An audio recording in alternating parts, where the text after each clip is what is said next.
কৃষ্ণ আইলা রাধার কুঞ্জে ফুলে বাইলা ভোমরা, ময়ূর বেশেতে সাজন রাধিকা।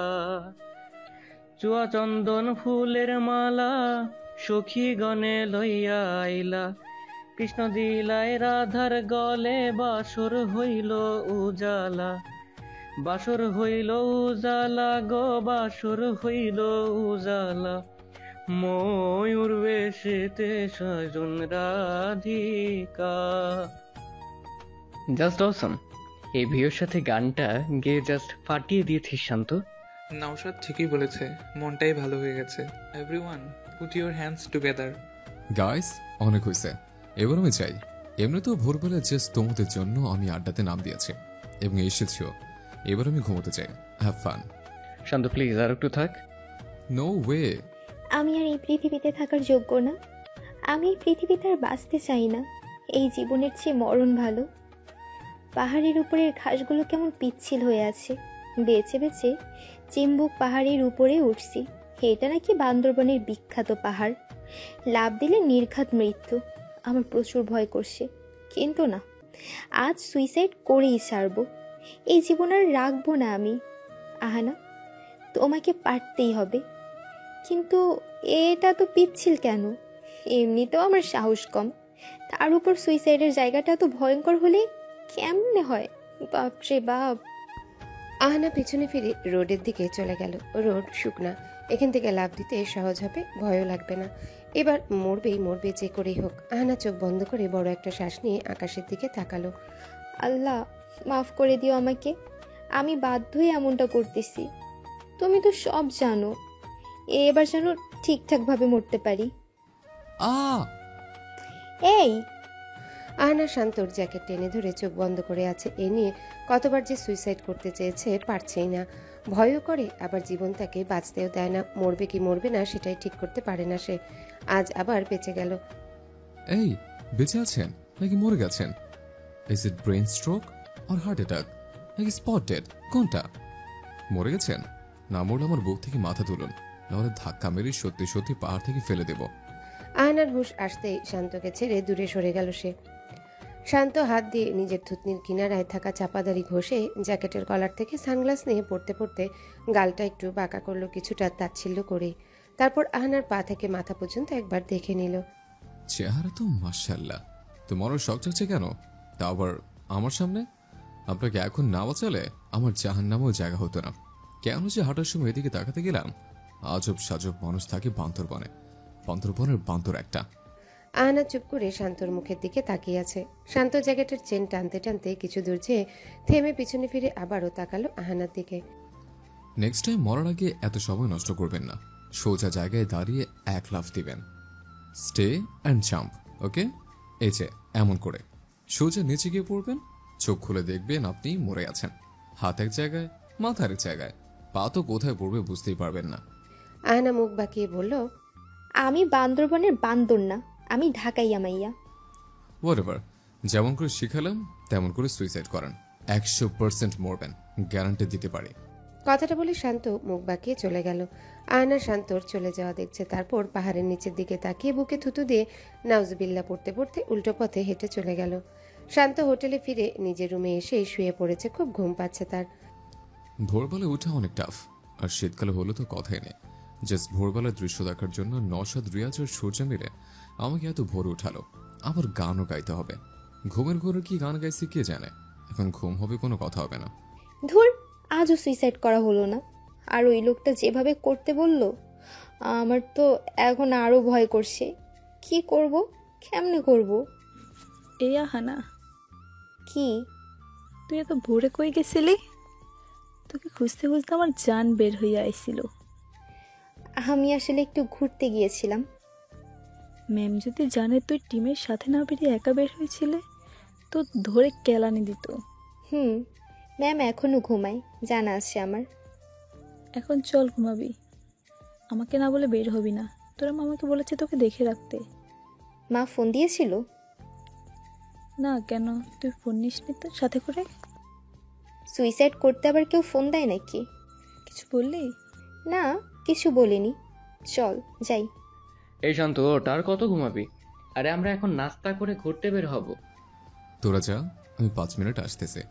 চলো আমরা যাই। শান্তার 5 মিনিট মানে 2 মিনিটেই রেডি হয়ে আমাদের আগেই রেস্টুরেন্টে পৌঁছে যাবে। হুম। শান্ত ফ্রেশ হয়ে জ্যাকেট পরে বেরিয়ে পড়ল নওশাদ রিয়াজের সাথে। রেস্টুরেন্টে বসে রুটি মুখে দিতে চোখ পড়ল ভোরবেলা সেই বান্দরবনের বান্দরটাকে, মানে আহানাকে। একটু দূরেই সে দাঁড়িয়ে আছে, তার আশেপাশে অনেকগুলো মেয়েও আছে।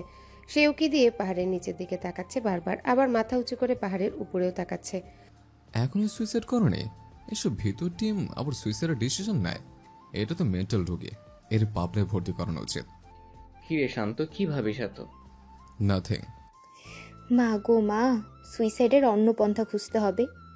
পাহাড় থেকে লাফ দিলে যদি পা ভেঙে যায় আর আমি না মরি, তাহলে সংসার চালাবে কে? মরলে একেবারেই মরতে হবে, আর না মরলে যেন হাত পা না ভাঙে, এমন কিছু আছে যাতে সাথে সাথে মরা যাবে। শান্তা, জিপে ওঠো। শান্ত আহনার দিকে তাকিয়ে দুষ্টুমির একটা হাসি দিয়ে জিপে উঠল। আহনা এখনও শান্তকে দেখতে পায়নি। সবার সাথে রেস্টুরেন্টে গেল নাস্তা করতে। আহনাদের ভার্সিটি থেকে সবাই মিলে বান্দরবন এসেছে ঘুরতে। সব মেয়ে ম্যাডাম 2জন আর স্যার 2জনও এসেছে সাথে। আর শান্ত আর তার কিছু ফ্রেন্ড একসাথে ঘুরতে এসেছে।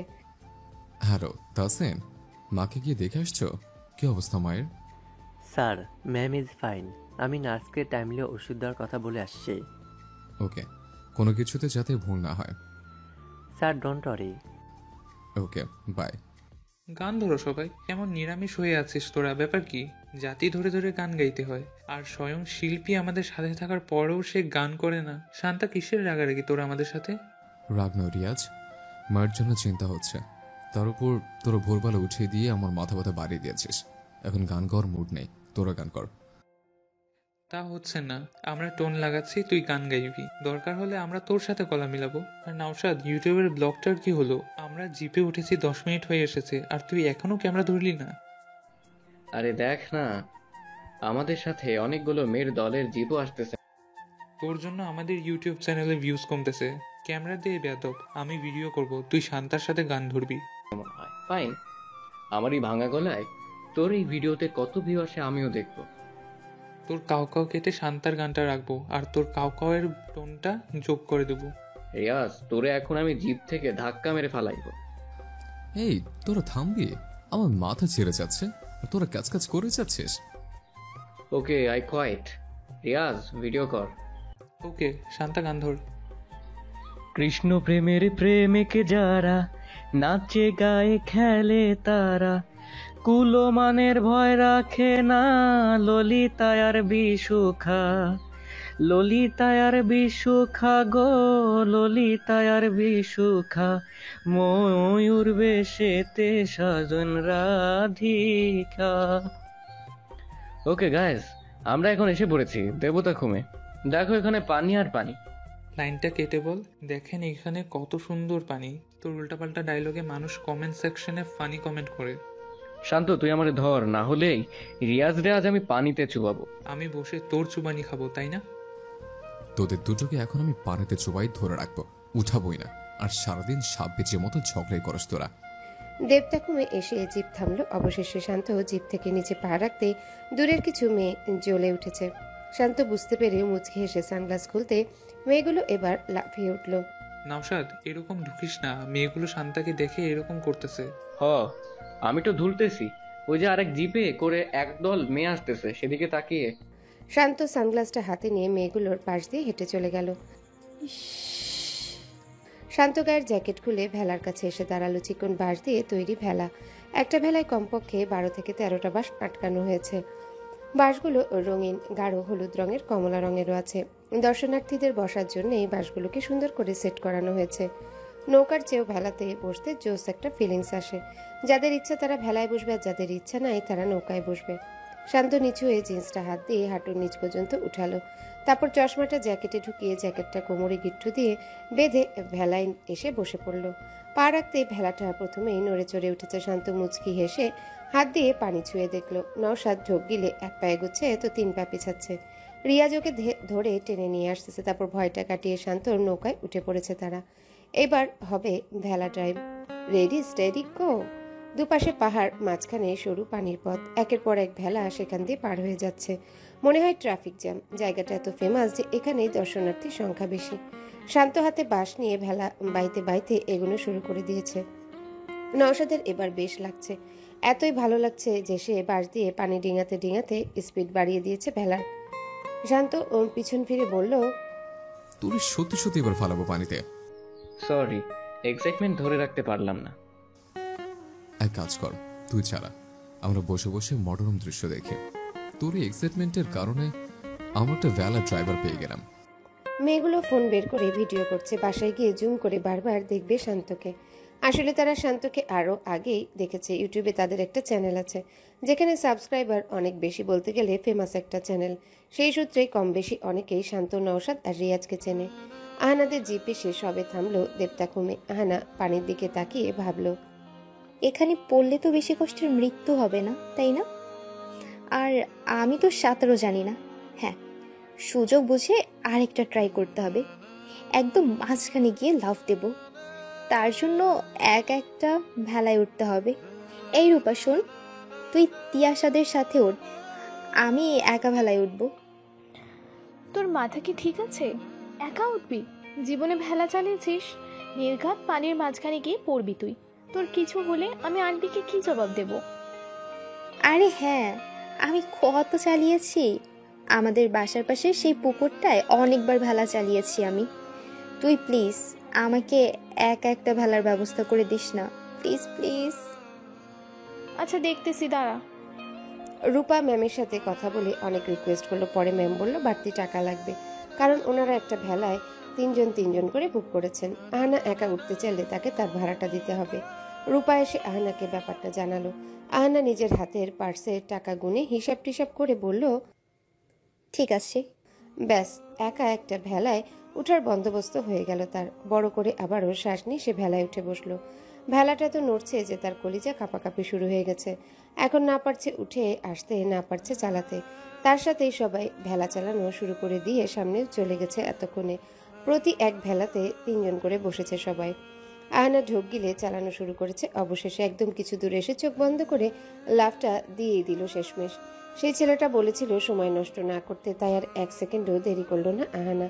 চোখ খুলে দেখলো সে মরে নাই এখনো, হাত পা সব ঠিক আছে।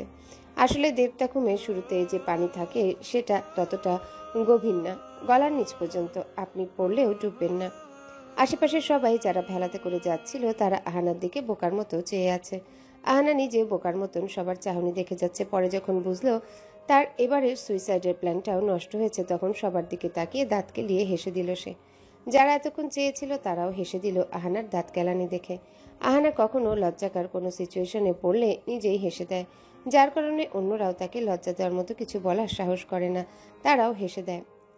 তো আপাতত সে ভেলাটা ধরে পানি থেকে ওঠার চেষ্টা করছে। গায়ের হালকা হলুদ রঙের লং ফ্রকটা ভিজে গেছে। এখন তার নিজের কাছেই অনেক খারাপ লাগছে। মরলে মরতাম, আবার বাঁচতে গেলাম কেন? সুইসাইড করতে গিয়ে যারা বেঁচে যায়, তারপর যে সিচুয়েশনটা তাদের সামনে আসে সেটা অনেক লজ্জাকর। যেমন এখন আমাকে লজ্জায় পড়তে হলো। এই যে আমার সুখ হবে কখন, কিরকম বিচ্ছিরি লাগতেছে আমাকে, ধুর।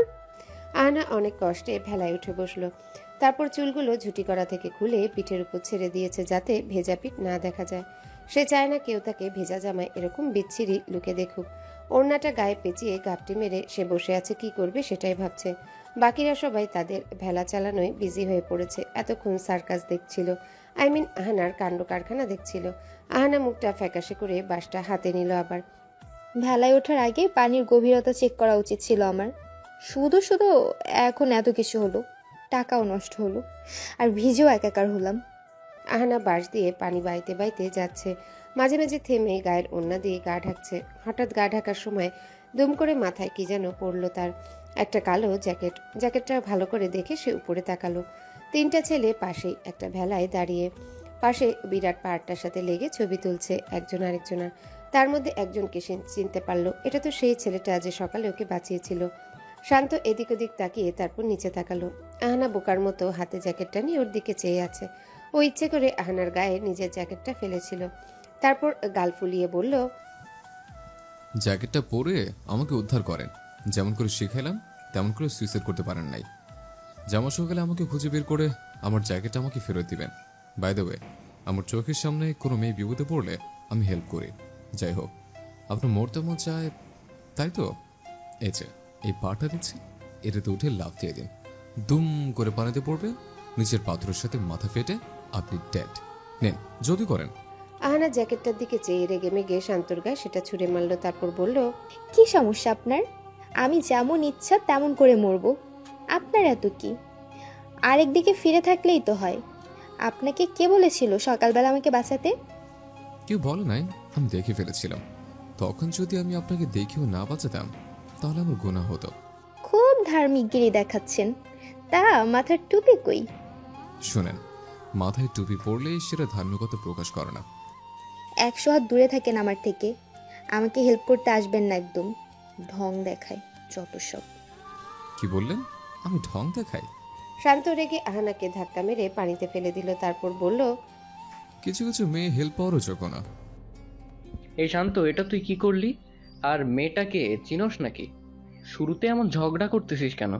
আল্লাহ, মেয়েটা মরে যাবে তো। কোচও মরবে। এই মেয়ের হচ্ছে কই মাছের প্রাণ। 100 বার সুইসাইড করার ট্রাই করেছে, একবারও মরা নাই। আজও মরবে না, দেখিস। আহানা পানিতে বসে গাল ফুলিয়ে তাকিয়ে আছে শান্তর দিকে। ওকে গাইস, চলো আমরা ফিরে যাই। শান্ত তার হাতের জ্যাকেটটা নিয়ে আবারও আহানার গায়ে ছুঁড়ে মেরে ভেলায় বসে বাঁশ হাতে নিয়ে ভেলা বাইতে বাইতে চলে গেল। আহানা রাগে গজগজ করছে। শেষে কতগুলো ছেলে ভেলা নিয়ে ওর সামনে দিয়ে যাওয়ার সময় সিটি মারতে মারতে যাচ্ছে দেখে বাধ্য এসে জ্যাকেটটা পরে নিল। কিরে, বললি না যে মেয়েটাকে? কেউ না, একটা বান্দর, আর কিছু না। এটাই ওর পরিচয়। আহানা ভেলা থেকে নেমে এদিক ওদিক তাকালো, শান্তকে কোথাও দেখতে পেল না। তারপর জ্যাকেটটা হাতে নিয়ে হাঁটা ধরতেই তার ভার্সিটির সবাইকে খুঁজে পেয়ে গেল সে। রূপা চোখ বড় বড় করে বলল, কিরে, তোর হাতে এটা কার জ্যাকেট? কারণ না। কারণ না মানে? এটা আবার কেমন কথা? যার জ্যাকেট তার নাম কারণ না। তোর মাথা গেছে। যাই হোক, আগে বল এরকম ভিজেছিস কি করে? ওই আসলে ভেলা থেকে পড়ে গিয়েছিলাম আমি। এজন্যই বারবার বলছি একা একা ভেলায় উঠিস না। এখন হলো তো, চল এখন আরেক জায়গায় যাব আমরা। আহানা পিছন ফিরে একবার তাকালো। শান্তকে পেলে ওর মুখে জ্যাকেটটা মেরে চলে আসবো আমি। বেয়াদব একটা ছেলে, আমাকে অপমান করলো। আমি মরি তো ওর কি, আমাকে বাঁচানোর? বেয়াদব একটা। শান্ত এসে জিপে বসেছে, নওশাদ ক্যামেরা ধরেছে ওর দিকে। শান্ত দেবতাখুন নিয়ে কিছু তথ্য বলে যাচ্ছে দর্শকদের। হঠাৎ বাম পাশ থেকে ওর জ্যাকেটটা এসে ওর মুখের উপর পড়লো দুম করে। শান্ত এক হাত মুঠো করে রেখেছে রাগে। কাজের সময় কেউ ডিস্টার্ব করলে মানুষটাকে খুন করতে মন চায় ওর। রেগে মুখ থেকে আরেক হাত দিয়ে জ্যাকেটটা সরিয়ে পাশে তাকিয়ে দেখলো আহানা মুখটা বাঁকিয়ে দাঁড়িয়ে আছে সেখানে। কোমরে হাত রেখে বলল, আমাকে খোঁচা মারলে আমিও খোঁচা মারবো, আমাকে অপমান করলে আমিও অপমান করব, আমাকে পানিতে ভিজালে আমিও পানিতে ভিজাবো। এটা বলেই আহানা পিছন ফিরে চলে গেল। শান্ত এখনো রাগী লুক নিয়ে সেদিকে চেয়ে আছে। কিরে শান্ত, লাস্টে বললো যে পানিতে ভিজাবে, কই ভিজালো? শান্ত তাচ্ছিল্য করে হাসি দিয়ে জ্যাকেটটা পরতে পরতে বলল, বললি হলো, এসবের জন্য সাহস লাগে। শান্তকে টেক্কা দেওয়া এত সহজ না। আস্তে আস্তে রে, বামে তাকা।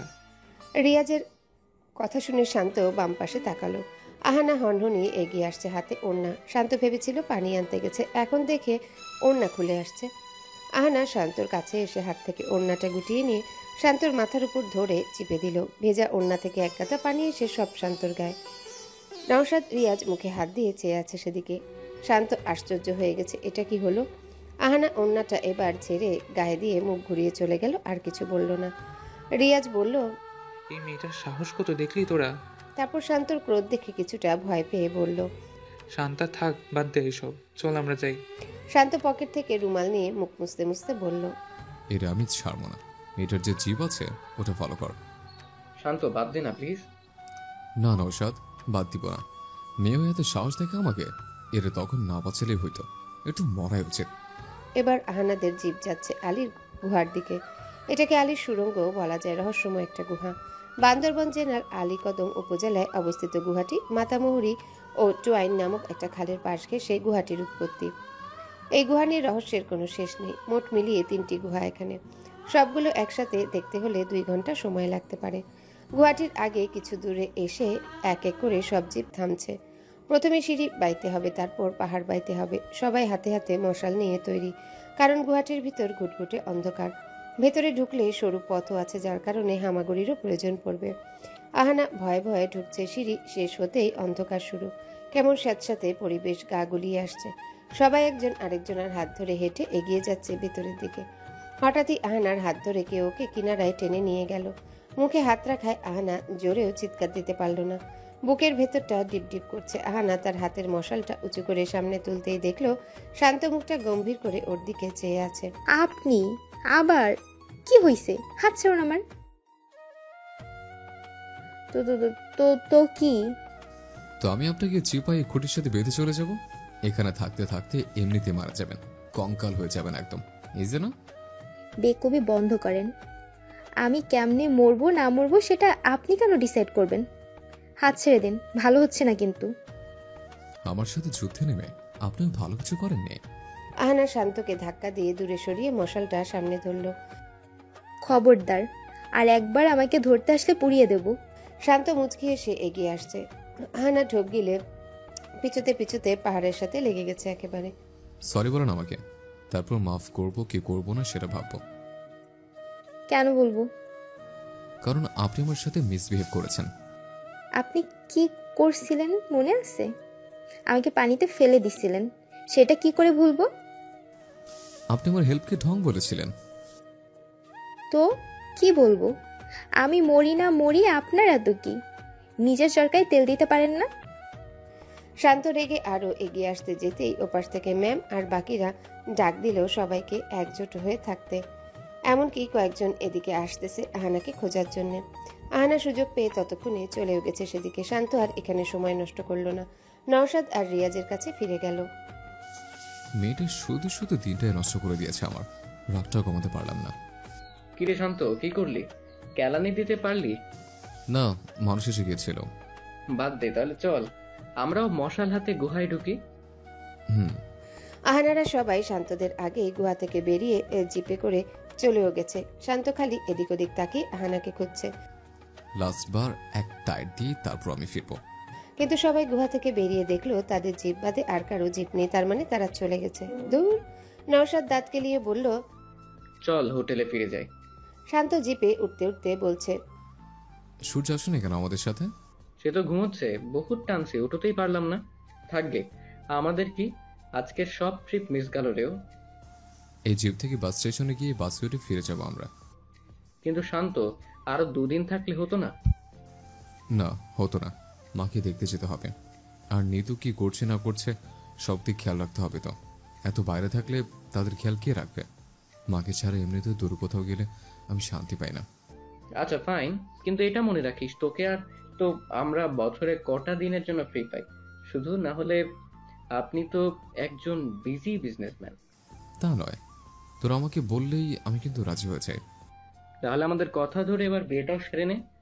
তুই তো আমাদের কথা খুব মানিস। তা হচ্ছে না। আমার মা যে মেয়েকে পছন্দ করবে সেই হবে আমার ওয়াইফ। আন্টির যে কবে কোনো মেয়েকে পছন্দ হবে আর কবে যে আমরা শান্তর বিয়েটা খাবো। আমাকে নিয়ে না পড়ে নিজেরা বিয়ে করে নিতে পারেন। আপনারাও তো আমার মতো ম্যাচুর হয়ে আছেন, বিয়ে করে নেন। কথায় আছে, টিমের একজন ফ্রেন্ড বিয়ে করলে নাকি টিমের সব ফ্রেন্ডের 1 by 1 বিয়ের পালা এসে যায়। একবার ছ্যাঁকা খেয়ে ব্যাকা হয়েছি, আমার আর মনে হয় না কাউরে চোখে ধরবে। নে, বাস স্টেশনও এসে গেছে। সূর্য কখন আসবে সেটা বলা আগে। রিয়াজ আশেপাশে তাকাতে তাকাতে বলল, ওকে তো আমরা জিপে ওঠার আগেই কল করে নিয়েছিলাম হোটেল থেকে বেরিয়ে পড়তে। এতক্ষণে তো চলে আসার কথা। সূর্য 10 মিনিটের মধ্যেই পৌঁছে গেল। তারপর সবাই মিলে বাস ধরে ঢাকার উদ্দেশ্যে রওনা হলো। ঢাকায় আসতে আসতে রাতের 11টা বেজে গেছে। শান্ত বাস থেকে নামতেই একটা ছেলে বাইক নিয়ে এসে আগে ওকে সালাম দিয়ে তারপর বাইকের চাবিটা ওর হাতে দিল। শান্ত মুচকি এসে বলল, কেমন লাগলো তাহসান? স্যার, এই বাইকটা জাস্ট অসাম। আপনি বললেন বাসা থেকে নিয়ে আসতে, তারপর আপনি বাইক চালিয়ে বাসায় আসবেন। সায়দাবাদ থেকে তাই আনলাম। আমার তো এত ভাল লাগছে কি বলবো। তাহলে বাইকটা এখন থেকে তোমার। নাও চাবি। কিন্তু স্যার। এত ইমোশনাল হওয়ার কিছু নেই, আমি নিউ কিনবো। স্যার, এটাও নতুন, 10 থেকে 12 দিন চালিয়েছেন শুধু। তাতে কি তোমার পছন্দ হয়েছে? তুমি নিয়ে যাও। স্যার, আপনি আপাতত এটা চালিয়ে বাসে যান, তারপর না হয়। না, আমি রিক্সা করে যাব। আজ মন চাচ্ছে রিক্সা উঠে। বাই তাহসান। তাহসিন হাঁ করে শান্তর মুখের দিকে চেয়ে আছে। শান্ত একটা রিক্সা ডেকে উঠে পড়েছে ততক্ষণে। যাক বাবা, আজ ভালোই বাজার হলো। খাটের নিচে কবেকার জমানো 100 টাকার নোট পেয়েছিলাম। এটা দিয়ে বাজারটা হয়ে গেছে আমার। টাকাটা দিয়ে পেঁয়াজ আর আলু কিনলাম। এবার এগুলো দিয়ে রাঁধবো। মা আমার জন্য এখনো না খেয়ে আছে। আহানা এক হাতে পেঁয়াজ আর এক হাতে আলু নিয়ে হেঁটে যাচ্ছে।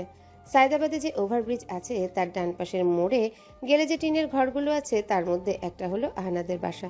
গলিটা পেরিয়ে 2টা মোড় পার হলেই তাদের বাড়ি। টিনের 3টা রুমের একটা বাড়ি, সামনে একটা নারিকেল গাছ, তারপর সিঁড়ি, বাসাটার সামনে বসার সিঁড়ি লাল রং করা। মা খালা আর সে থাকে বাসায়। খালা সবসময় থাকে না, মাঝে মাঝে এসে থাকে। আহানা একটা ছোট্ট স্কুলে পড়ায়। এই পাড়ার সব ছোট বাচ্চাকে সে পড়ায়, যে যা পারে তাকে দেয়। তার এই কামাই থেকেই সংসারটা চলে আর তার ভার্সিটির খরচ চলে। ভোর 6টা থেকে 9টা পর্যন্ত পড়ায় সে, তারপর খেয়ে ভার্সিটিতে চলে যায়। ওর যখন 14 বছর তখন বাবা কার অ্যাক্সিডেন্টে মারা যান। তখন ওরা অনেক বড় লোক ছিল, ওদের নিজেদের গাড়িও ছিল, কিন্তু চাচারা সব বায়াজাপ্ত করে ওদের আজ এই অবস্থা করেছে। মাকে নিয়ে তার পৃথিবী। বাবা মারা যাওয়ার পর থেকেই পুরো সংসারের দায়িত্ব আহানা আর তার মায়ের উপর এসে পড়েছে। এখন আর তার মা শরীর খারাপের জন্য কাজ করতে পারেন না বলে আহানাই সব কাজ করে। আগে মা সংসার চালাতো। আহানা একদম উল্টাপাল্টা খাতে পছন্দ করে না। বান্দরবনেও সে যেতে চায়নি। রূপা ওকে না বলে ওর টাকাটা দিয়ে দিয়েছিল, তাই সে গেছে সেখানে। যাদের পড়াতো তাদেরও ছুটি ছিল শীতকালের। আর বান্দরবনে যাওয়ার আরেকটা কারণ ছিল, সেটা হলো সুইসাইড। এখানে তো সবার সামনে সুইসাইড করা যাবে না, তাই সে রূপার কথায় বান্দরবন যেতে এক পায়ে খাড়া হয়ে গেছিল। মৃত্যুটা সে চায়, কারণ সংসারের জন্য টাকা আয় করতে গিয়ে সে ক্লান্ত। এটা কিনলো তো ওটা শেষ। মায়ের কষ্ট সে আর সহ্য করতে পারে না। সে তার সবটা দিয়ে টাকা কামাই করার চেষ্টা করে। ভার্সিটি শেষ করে বাড়িতে বাড়িতে গিয়ে টিউশনি করায়, তাও টাকাটা আসে না। যা আসে তা দিয়ে চলে না। তারা যে বাড়িটায় থাকে সেটাও ভাড়ার, তাই সে এসব থেকে চলে যেতে চায়। সে মরে গেলে তার মাকে তার খালা দেখবে, এসব ভেবে সে মরতে চায়, কিন্তু মরতেই পারে না। এসব ভাবতে ভাবতে সে এসে পড়লো একদম শান্ত রিক্সার সামনে। দুম করে রোডে পড়ে গেল। রিক্সাওয়ালা রিক্সা বাঁকা করে আরেক দিকে নিয়ে গেছে, না হলে আজ 7-5 হয়ে যেত। আমার থামান তো। শান্ত রিক্সা থেকে নেমে পেছনের দিকে এসে দেখলো আহানা হাত পায়ের বালু ঝাড়ছে, তারপর উঠে পেঁয়াজ আর আলু টুকাচ্ছে, টুকিয়ে টুকিয়ে পলিথিনে ঢুকাচ্ছে। আপনি? কথাটা শুনে আহানা চোখ বড় করে সামনের দিকে তাকিয়ে শান্তকে দেখতে পেল। আবার মরতে এসেছিলেন, তাও আমার রিক্সার সামনে? বেয়াদব একটা মেয়ে। শুনুন, আমি মরতে চাইনি। আমি হেঁটেই যাচ্ছিলাম। অন্যমনস্ক ছিলাম বলে রিক্সার সামনে এসে পড়েছিলাম। আপনাকে আমি হারে হারে চিনি। নির্ঘাত মরতে এসেছিলেন। আপনার সাথে ঝগড়া করার মন মানসিকতা নাই আমার। যান এখান থেকে। এটা তোমার বাপের রাস্তা? বাপ তুলে কথা বলবেন না একদম। আপনার বাপের রাস্তা? আমার বাবা নিয়ে কিছু বলবো না। বাপের না হলেও আমার চাচার রাস্তা। হ্যাপি? ইস, বললেই হলো। আহানা, আহানা ঢোক গিলে পিছন ফিরে তাকালো একজন মহিলার ধমকে। গায়ে সাদা ময়লা শাড়ি পরে একজন মহিলা এগিয়ে আসছেন। চোখে মুখে বয়সের ছাপ, হাতে গলায় কোনো অলংকার নেই, পায়ে ছেঁড়া জুতো, সেটা আবার সেলাই করা। এগিয়ে এসে আহানার কান টেনে ধরলেন তিনি, তারপর চোখ রাঙিয়ে ওকে চুপ হতে বললেন। এরপর শান্তর দিকে তাকিয়ে মুখটা অসহায়ের মতো করে হাত জোর করে ধরে বললেন, বাবা মাফ করে দাও, আর এমন হবে না। আমার মাইয়া অবুঝ, তাই না জানাই বড় মানুষের সাথে লাগতে আসে। মাফ করো বাবা। শান্ত ভ্রুকুচকে তাকিয়ে চলে গেল। কি সমস্যা তোর? যাকে পাবি তার লগেই ঝগড়া লাগাই দিবি? তোর এই তেজি ভাবের লই রতন তোর জন্য পাগল হইয়া গেছে। বেশি তেজ দেখাস, মানুষের এসব দেখাই রতনকে পাগল বানাইছস। মা, আমি জানি রতন কুত্তাটা আমার রাগ দেখে প্রেমে হাবুডুবু খাবে। যা সর এখন, আমি ভাত রাইন্দা লইছি।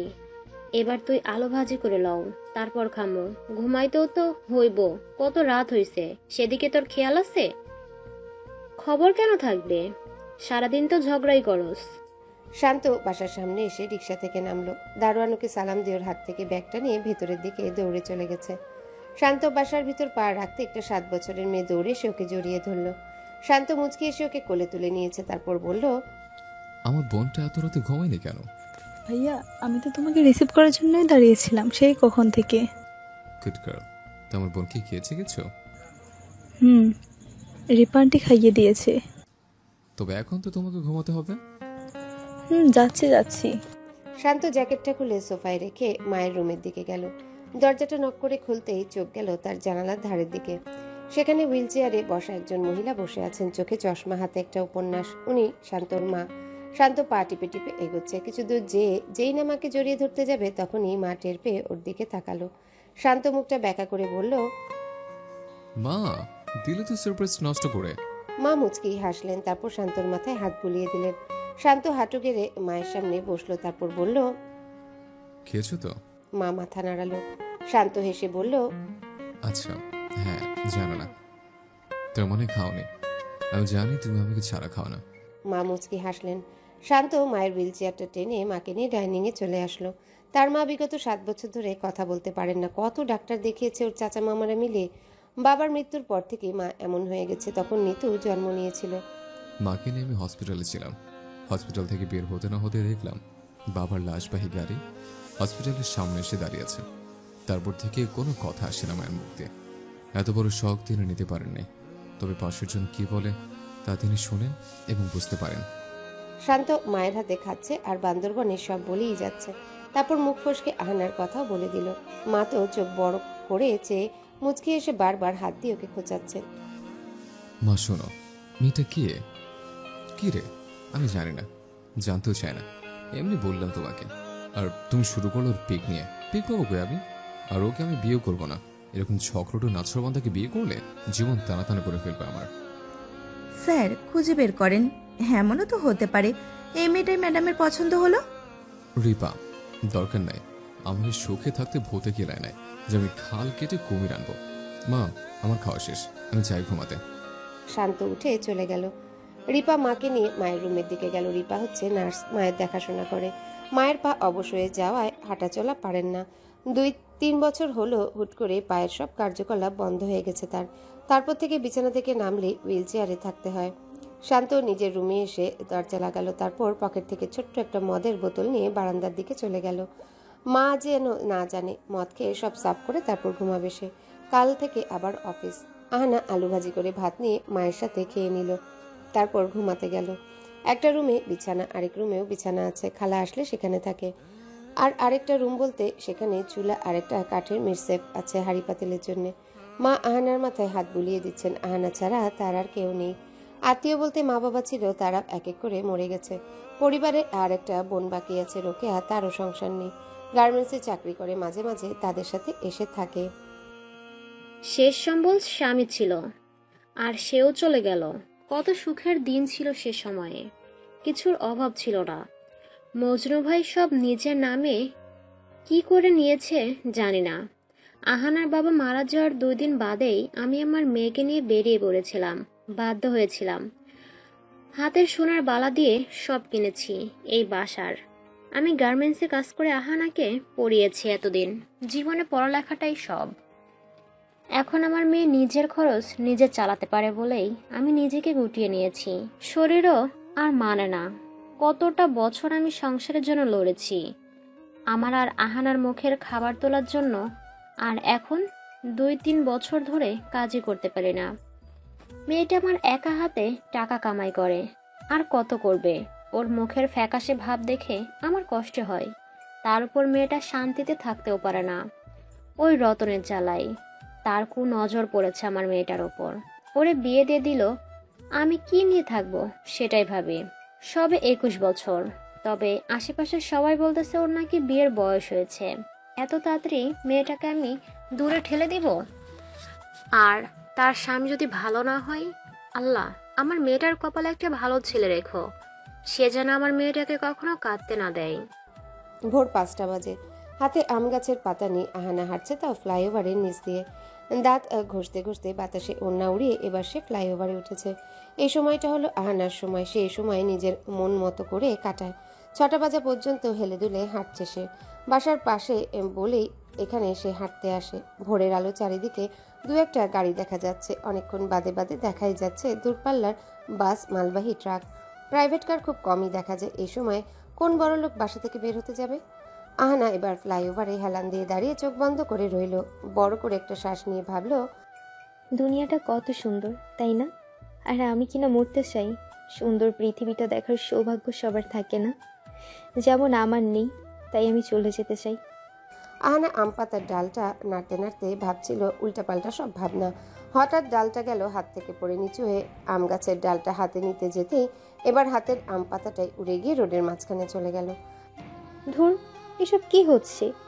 একটু শান্তিতে চিন্তা ভাবনা করতে চাচ্ছিলাম, তার হলো না। আহানা বাম পাশে তাকালো একবার, না কোনো গাড়ি নেই, ডান পাশেও নেই। এক দৌড়ে পাতাটা নিয়ে চলে আসবে, তারপর নিচে নেমে যাবে। আহানা ডাল আর ওড়নাটা নিয়ে ফ্লাইওভারের কিনারায় রেখে মাঝখানের দিকে দৌড় মারল। আমি বুঝি না সকালবেলায় কাজ কেন থাকবে। কোথায় ভাবছিলাম একটু ঘুমাবো, তারপর ঘুম থেকে উঠে 9 বা 10টার দিকে অফিস যাওয়া যাবে। তা না, সকাল সকাল কাজ এসে ঘাড়ে পড়লো আমার। প্ল্যানটা 7টার আগে ফ্লাইট ধরে চলে যাবে লন্ডনে। তাই তার সুবিধা মতন আমাকেও এখন এত ভোরবেলা মিটিংয়ের জন্য বের হতে হচ্ছে। অসহ্যকর। শান্ত একটা সফট মিউজিক প্লে করে সামনে তাকিয়ে দেখলো একটা মেয়ে রোডের মাঝখানে চোখ বড় করে একদম টম সব বন্ধ করে গাড়ি থামিয়ে ফেললো শান্ত। আহানা ভয়ের চোটে এক দৌড়ে কিনারায় চলে গেছে। ততক্ষণে আম পাতাটা নেওয়া হলো না তার। শান্ত গালি দিতে দিতে গাড়ি থেকে নামতেই দেখলো আহানা তড়িঘড়ি করে ওড়না পড়ছে। আপনি, আপনার সমস্যা কি বলুন তো? ঘুরে ফিরে আমার সামনে মরতে আসেন আপনি। আসলে আমি যদি জানতাম আপনি রোডে, তাহলে উপর দিয়ে গাড়ি চালাই দিতাম। আবার তো মরণ অনেক সব। আহানা ভ্রু কুচকে চেয়ে আছে, তারপর চোখটা হালকা বড় করে বলল, শুনুন, আমি মরতে চাইনি। আমি তো কাজের বাহানা দিবেন না, আপনাকে আমি হারে হারে চিনি। কাজের বাহানা দিচ্ছি না।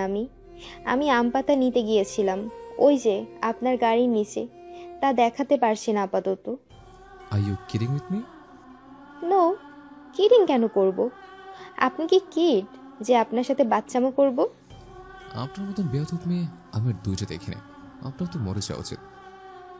মরবো না, কি করবেন? জোর করে মারবেন? হ্যাঁ, সেটাই করতে হবে। সবসময় আমার সামনে মরতে আসেন, আর আমি বাধ্য হয়ে আপনাকে বাঁচাতে হয়। আজ এই খোলা ফাঁকা ফ্লাইওভার থেকে ফালাইয়ে দিয়ে আমার অসম্পূর্ণ কাজটা পূর্ণ করব। শান্ত গায়ের কোটটা খুলে কারের ভিতর ছুঁড়ে ফেলে এগিয়ে গেল। আহানা ভয় পেয়ে দৌড় মারতে যেতেই শান্তর হাত মুঠো করে ধরে ফেললো সাথে সাথে। কই পালো চান্দু, তোমার না মরার শখ? দাঁড়াও, তোমার জীবন নিচ্ছে আমি।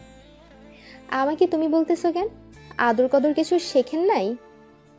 লাইক সিরিয়াসলি, ফ্লাইওভারে সাহস ছাড়া মানুষ ওঠে না, আর আপনি বলছেন আপনি আম পাতার জন্য রোডের মাঝখানে এসেছেন, তাও ফ্লাইওভারের উপর, আর সেটা আমাকে বিশ্বাস করতে হবে? হাত ছাড়ুন। দেখুন, আমি মরতে চাই না, অন্তত আপনার হাতে না। আপনি মরতে চান নাকি মরতে চান না তা ভালো করে জানা হয়ে গেছে আমার। আমাকে সার্টিফিকেট দিয়ে বোঝাতে হবে না। চলুন, নিজে একটু হালকা হন, আমি আপনাকে উঁচু করে ফ্লাইওভার থেকে ফেলতেছি। না, একদম না।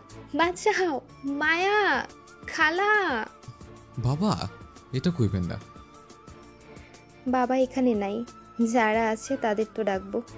শান্ত আহানাকে ফালানোর জন্য শক্ত করে ধরতেই ফোনটা বেজে উঠল তার। তারপর আহানাকে ছেড়ে ফোন রিসিভ করলো সে। আমার আম পাতা, ডালে একটা পাতাও নেই। আম পাতাই একটাই ছিল, কত কষ্ট করে গাছে উঠে নিয়েছিলাম। আহানা হামাগুড়ি দিয়ে কারের নিচে উকি দিল পাতাটা চাকার সামনে, আরেকটু চাকার নিচে হাত দিয়ে টান দিলে ছিঁড়ে যাবে। শান্ত কথা বলা শেষ করে দেখলো আহানা কোমর উপরে তুলে মাথা রোডে লাগিয়ে রোডে শুয়ে ওর কারের নিচে উকি বুকি দিয়ে যাচ্ছে। এই মেয়েটা সরেন এখান থেকে, আপনার জন্য আমার অফিসে লেট হয়ে গেল।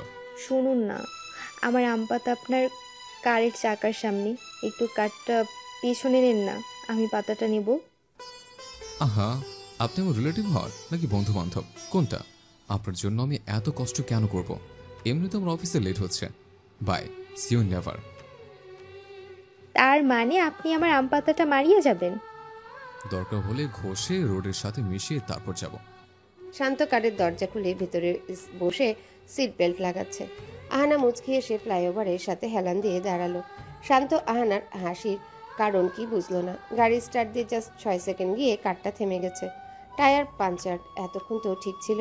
শান্ত কার থেকে নামতেই দেখলো আহানা দাঁতকে লিওর দিকে চেয়ে আছে।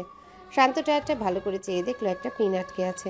আহানা পিছাতে পিছাতে বলল, আম পাতাটা নিতে দিলে হয়তো আপনার টায়ার পাঞ্চার হতো না। তার মানে আপনি? আহানা এক দৌড় দিল আর পিছনে তাকালো না। সে কারের সামনে একটা পিন ছুঁড়ে মেরে ভালো মানুষের মতো দাঁড়িয়ে পড়েছিল, যার কারণে কার পিনের উপর দিয়ে যেতেই পিনটা টায়ারে লেগে পাঞ্চার হয়ে যায়। পিনটা দিয়ে তার জামা ছেঁড়া অংশ জোড়া তালি দিয়ে বাসা থেকে বের হয়েছিল সে। এই মেয়েটা এত বেয়াদব, আমার জীবনে আমি এরকম মেয়ে দেখিনি আজ পর্যন্ত। আজ নির্ঘাত দেরি হয়ে যাবে। শান্ত আপাতত 10 মিনিট অপেক্ষা করে একটা রিক্সা নিয়ে অফিসে গেল আর তাহসিনকে ফোন করে বলল যেন সে এসে এখান থেকে কার্ডটা নিয়ে যায়। আহানা হাঁপাতে হাঁপাতে ফ্লাইওভার থেকে নিচে নেমে গলির দিকে গেল। ভালো করে মুখ ধুয়ে পড়াতে আসতে হবে আবার। কিছু দূর যেতেই সামনে পড়ল রতন, এই পাড়ার 1 নম্বরের বখাটে সে। পরনে ফ্লাওয়ার প্রিন্টের লুঙ্গি আর একটা পাতলা শার্ট। দাঁত কেলিয়ে সে আহানার পা থেকে মাথা পর্যন্ত দেখছে। আহানা ভ্রুকুচকে বলল, সামনে থেকে সরবি না লাথি মেরে তোর হাড্ডি মুখ ভেঙে গুঁড়ো গুঁড়ো করে দেবো। দে না হানা, তোর শরীরে ছোঁয়া পাইলে আমার অনেক ভালো লাগবে। দে না দে, কলিজাটা একটু জুড়াক। আহানা দাঁতে দাঁত চেপে পাশ দিয়ে চলে গেল। একটা বেয়াদব, ওরে বিয়ে করার চেয়ে আমি বরং সেদিনই মরবো। আহানা পুকুর ঘাটে গিয়ে মুখ ধুয়ে দৌড় মারল বাচ্চাদের পড়াতে। ওদের পড়িয়ে তারপর ভার্সিটিতে যেতে হবে। শান্ত মিটিংটা শেষ করে কলার টানতে টানতে চেয়ারে এসে বসতেই শুনতে পেল নওশাদ আর রিয়াজ। সূর্য আসতেছে তেরে। স্যার, ওনাকে কি ভিতরে আসতে বলবো? এটা জিজ্ঞেস করার কি আছে উষা? আসতে দাও ওদের। দোস্ত, গেজ আউট। উষা, কফির ব্যবস্থা করো, আমার জন্য বড় মগে দিও, আমার মাথা ধরেছে। আর শোন নওশাদ, গেস করার মুড নাই, তুই বল, আমি শুনি। কথাটা বলে শান্ত ল্যাপটপ টিপায় মন দিল। আরে শুনোস না, আমাদের ইউটিউব ব্লগটা একটা কনসার্ট পার্টি দেখেছে। তো তারা তোর ভয়েস শুনে মুগ্ধ। আজকে বিকেলে যমুনা ফিউচার পার্কে যে কনসার্ট হবে সেখানে তোকে গান গাওয়ার জন্য ইনভাইট করেছে। এই দেখ, আমরা তাদের সাথে কন্ট্যাক্ট করে ইনভিটেশন কার্ডও নিয়ে এসেছি। জি না, আমার সময় নাই, আর আমার গলা এত আমরে না যে কনসার্টে গান গাইব। আমার কাছে এত সময়ও নাই। প্লিজ প্লিজ রাজি হয়ে যা। তুই কনসার্টটা করলে আজকেই 2 লাখের মতো সাবস্ক্রাইবার পেয়ে যাবো আমরা। তাহলে বুঝতেই পারছিস, 2 লাখ প্লাস করলে আমাদের আজকেই 2 মিলিয়ন ডান হয়ে যাবে। ও মাই গড, আমি তো ভাবতেই পারছি না। তার উপর 10,000 টাকার চেক অ্যাডভান্স করেছে তারা। টাকাটা সামান্য আমাদের কাছে, বাট মজা হবে এটাই অনেক। প্লিজ শান্ত, রাজি হ। না, বের হয় এখন এখান থেকে, আমার এমনি তো অনেক কাজ। আন্টিকে বান্দরবানের সেই মেয়েটার পিক দেখাই দেবো। শান্ত ল্যাপটপ থেকে চোখ উঠিয়ে রিয়াজের দিকে তাকালো। 3 জন মিলে ওর দিকে দাঁত কেলিয়ে আছে। তোরা ওর পিক পাইলি কই? মনে আছে, সে ওড়নায় করে পানি এনে তোর গলায় ঢালতাছিল, তখন আমাদের ক্যামেরা অন ছিল, কারণ তুই তখন ব্লগ করতেছিলি। এন্ড আমি ভিডিওটা থেকে মেয়েটার সেই ছবি নিয়ে নিয়েছি। আর আমি তোদের মতো বন্ধু থাকলে আর মানুষের শত্রু লাগে না। আমরা এটাও জানি তোর আজকে ভোরবেলায় মিটিং ছিল। আপাতত আজ আর মিটিং নাই, উষা বলেছে। আমাকে ব্ল্যাকমেইল করতেছিস? প্লিজ শান্ত, মজা হবে একটু। চল না প্লিজ। তুই আজকে গান গাইলে বিজনেসম্যান শাহরিয়ার শান্ত থেকে সবাই তোকে গায়ক শান্ত হিসেবে চিনবে। ফাইন, যা তোরা, আমি নীতিকে নিয়ে চলে আসবো। ইয়াহু! শান্ত মাথা চুল টানতে টানতে কফি খাচ্ছে। কি একটা ঝামেলা। হ্যালো আহানা, কিরে ভার্সিটিতে আসবি না? আসবো। আমার পায়ে ব্যথা পেয়েছি পড়ে গিয়ে, ঠিকমতো হাঁটতে পারি না, তাও আসবো। তেমন একটা মারাত্মক না। Okay bye. আহানা ব্যাগটা নিয়ে বেরিয়ে পড়লো বাসা থেকে। তারপর ভার্সিটিতে আসতেই রূপা জাপটে ধরেছে। জাপটে ধরার কারণ হলো তার সাথে আজ এক জায়গায় যেতে হবে। আহানা বলছে তার বিকাল থেকে টিউশনি। রূপা বলল টিউশনির সময়ের আগে ঘোরাফেরা শেষ করে বাড়ি ফিরবে। Concert ready. মানুষের হই হই রই রই। তার উপর নওশাদ একটা পোস্ট দিয়ে চ্যানেলের সবাইকে জানিয়ে দিয়েছে তারা আজ যমুনার ফিউচার পার্কের কনসার্টে আসতেছে। আবার শান্ত গানও গাইবে। দলে দলে সব আসতেছে কনসার্টটায়। শান্ত বাসায় এসে রিপাকে বলল নিতুকে তৈরি করে দিতে। সে নিতুকে নিয়ে ঘুরতে যাবে। তারপর নিজের রুমে এসে একটা ব্ল্যাক টি শার্ট আর খয়েরি রঙের জ্যাকেট বের করে পরে নিল, সাথে ব্ল্যাক জিন্স। সানগ্লাস হাতে নিয়ে ফোনটা পকেটে ঢুকিয়ে নিতুকে নিয়ে বেরিয়ে পড়ল সে। ওইদিকে রূপা আহানাকে নিয়ে যমুনা ফিউচার পার্কের সামনে এসে সবে থেমেছে। আহানা মুচকি এসে বলল, বাবার সাথে শেষবার এখানে এসেছিলাম। এখন আমার সাথে আসলি? এখান থেকে শপিং করবি? একটা হালকা গেঞ্জির দাম 5,000 টাকা এখানে। জানি জানি, আসছি তো কনসার্ট দেখতে। চল, আজ নাকি কনসার্টে শাহরিয়ার শান্ত আসবে গান গাইতে। কে এসে? আরে ওই যে শান্তি গ্রুপ অফ ইন্ডাস্ট্রি এর মালিক সে আর একজন ইউটিউবারও। শান্তি? কিন্তু তার নাম তো শান্ত বললি। হয়তো বোন বা মায়ের নামটার হবে। শান্তর গানের গলা জাস্ট অসম। আর তার বেস্ট ফ্রেন্ডের মধ্যে একজন আছে, নাম নওশাদ শেখ। কি বলবো, আমি তো এই দুটোর উপর ক্রাশিত। তবে যা মনে হয় মেইন শান্তকে পটানো আমার দ্বারা পসিবল না, বাট নওশাদকে পটাতে পারবো। তুই সারাদিন এসব নিয়ে পড়ে থাকিস। আচ্ছা চল যাই। শান্ত স্টেজে উঠে দাঁড়িয়েছে। তার সামনে 300 থেকে 4 জনের মতো দর্শক। গিজগিজ করছে সবার মুখে শান্তর নাম। শান্তর গিলটি ফিল হচ্ছে না, কারণ সে একবার সিরাজগঞ্জ গিয়েছিল, সেখানে ওর চ্যানেলের অনেক সাবস্ক্রাইবার এসেছিল হাতে ফুলের মালা নিয়ে তার সাথে দেখা করতে। সেদিনও এমন মানুষ ছিল। নিতু দূরে চেয়ারে বসে তার ভাইয়ের গানটা ভিডিও রেকর্ড করছে হাতে জুস নিয়ে। পরনে সাদা ফ্রক আর জিন্সের কোটি। শান্তর বোন বলে কথা, একটু স্টাইলিশ তো হতেই হবে। শান্ত জিভ দিয়ে ঠোঁটটা ভিজিয়ে গানটা শুরু করলো। চাই না মেয়ে তুমি অন্য কারো পাবে না কেউ তোমাকে তুমি কারো ন। চাই না মেয়ে তুমি অন্য কারো পাবে না কেউ তোমাকে তুমি কারো ন।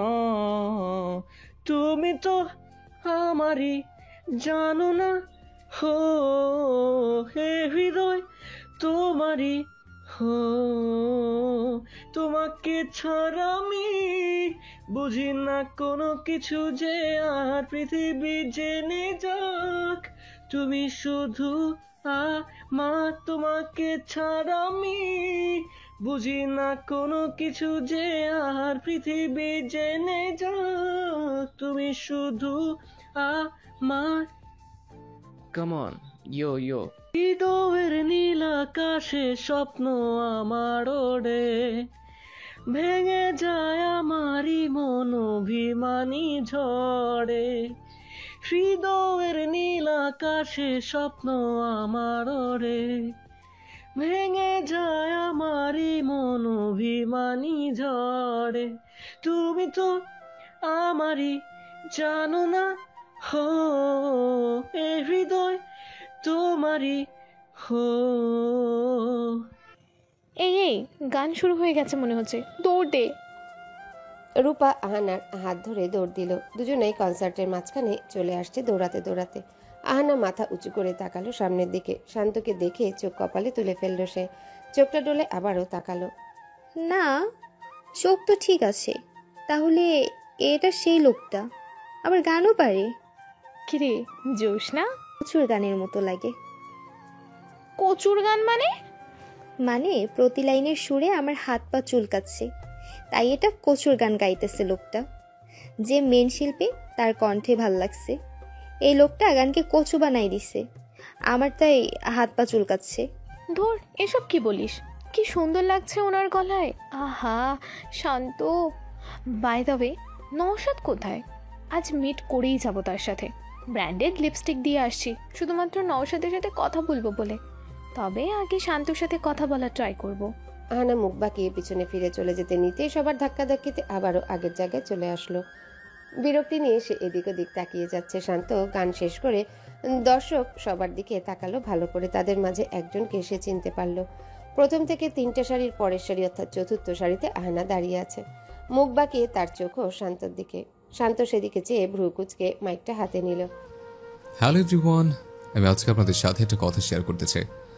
আজকে কনসার্টে আমার হেটার্স এসেছে, তাও আমার গান শোনার জন্য। Thanks to her.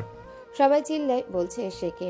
আহানা ঢোক গিলে চোরের মতন এদিক ওদিক তাকাচ্ছে, কারণ কথাটা তার গায়েই লাগছে।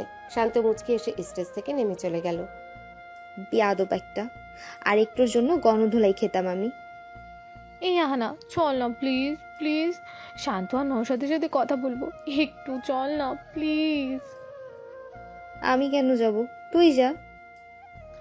আমি একা গেলে কেমন দেখায়, প্লিজ আয় না। আহানা এক শর্তে রাজি হলো শান্তর সাথে। রূপা যখন দেখা করবে তখন আহানা রূপার সাথে যাবে না। রূপা তাই রাজি হলো। নওশাদ আর রিয়াজ ভিডিওতে ফোকাস করছে, এখন আপলোড করবে। এক্সকিউজ মি, আপনি কি নওশাদ শেখ? ইয়েস। আমি রূপা রহমান, আপনার সাথে দেখা করার অনেক ইচ্ছা ছিল আমাদের। প্লিজ একটা পিক তুলতে পারি আপনাদের সাথে? নওশাদ হেসে হাতের ক্যামেরাটা রিয়াজের হাতে দিয়ে ছবি তোলার জন্য পকেট থেকে ফোন বের করতেই ওর চোখ গেল আহানার দিকে। দূরে সে দাঁড়িয়ে আছে। তারপর রিয়াজের হাত ধরে দূরে নিয়ে গিয়ে বলল, এটা সেই মেয়েটা না? রিয়াজ মাথা বাঁকিয়ে আহানার দিকে তাকালো। আহানা দূরের একটা পিলারের সাথে লেগে দাঁড়িয়ে এদিক ওদিক তাকাচ্ছে। পরনে গাঢ় নীল রঙের জামা, ওড়নাটা গলায় একপাশে ঝুলিয়ে চুলগুলো সামনে দিয়ে রেখেছে, আর হাতে একটা ব্যাগ। তুই মেয়েটার সাথে ভালো করে একটা ছবি তুলে নে।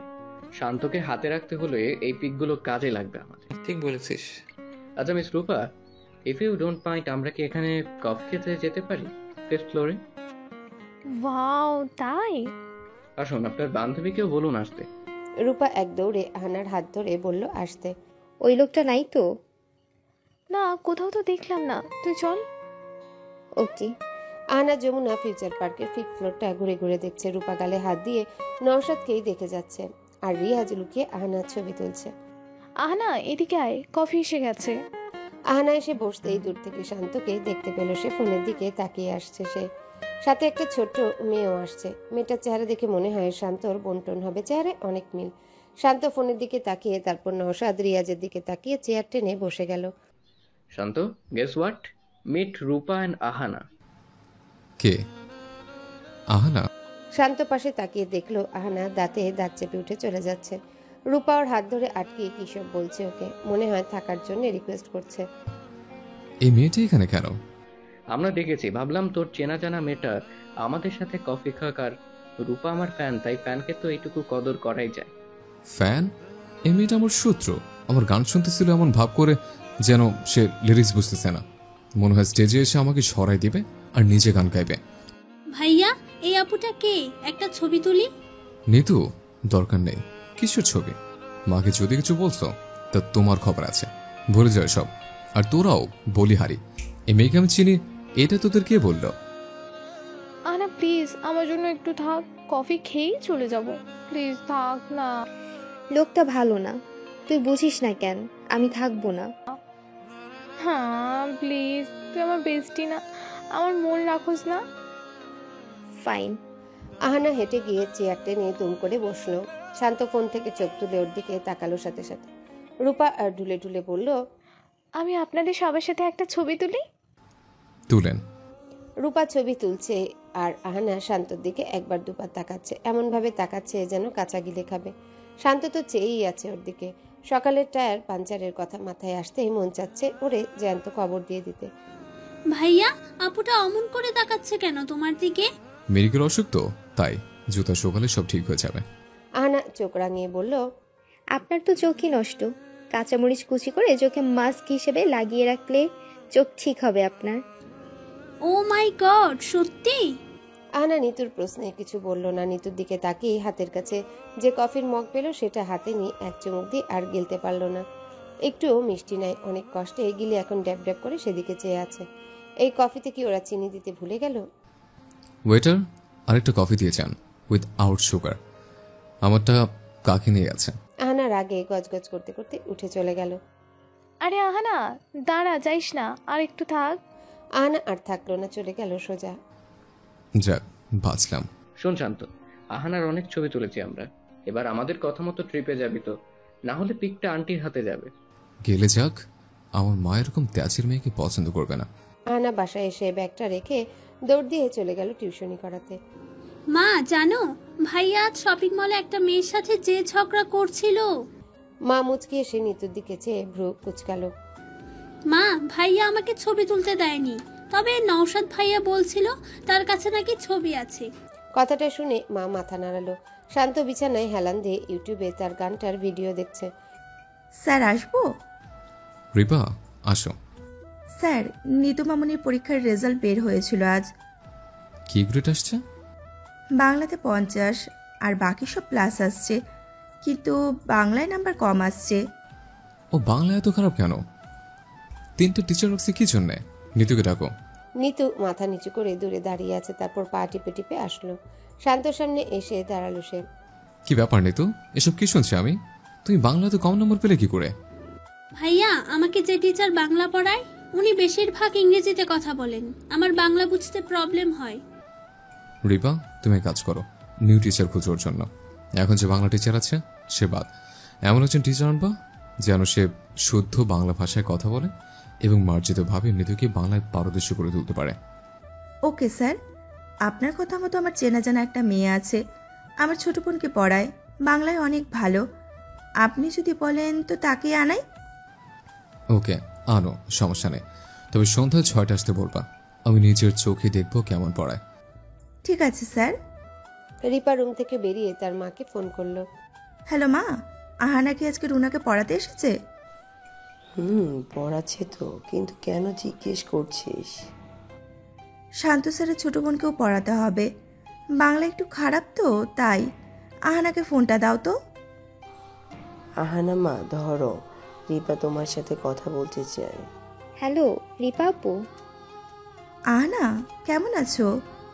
ভালো আছি, তুমি কেমন আছো? ভালো। আসলে একটা কথা বলার জন্য ফোন করলাম।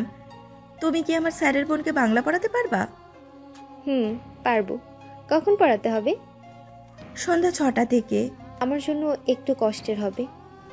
স্যার মোটা অঙ্কের টাকা দেবে। স্যারের একটা মাত্র বোন, কোনো মতে সব ছেড়ে এটাই ঢুকে যাও। তোমার কথা মাথায় আসতে আমি তোমাকে কল করলাম। ঠিক আছে, আমি আসবো।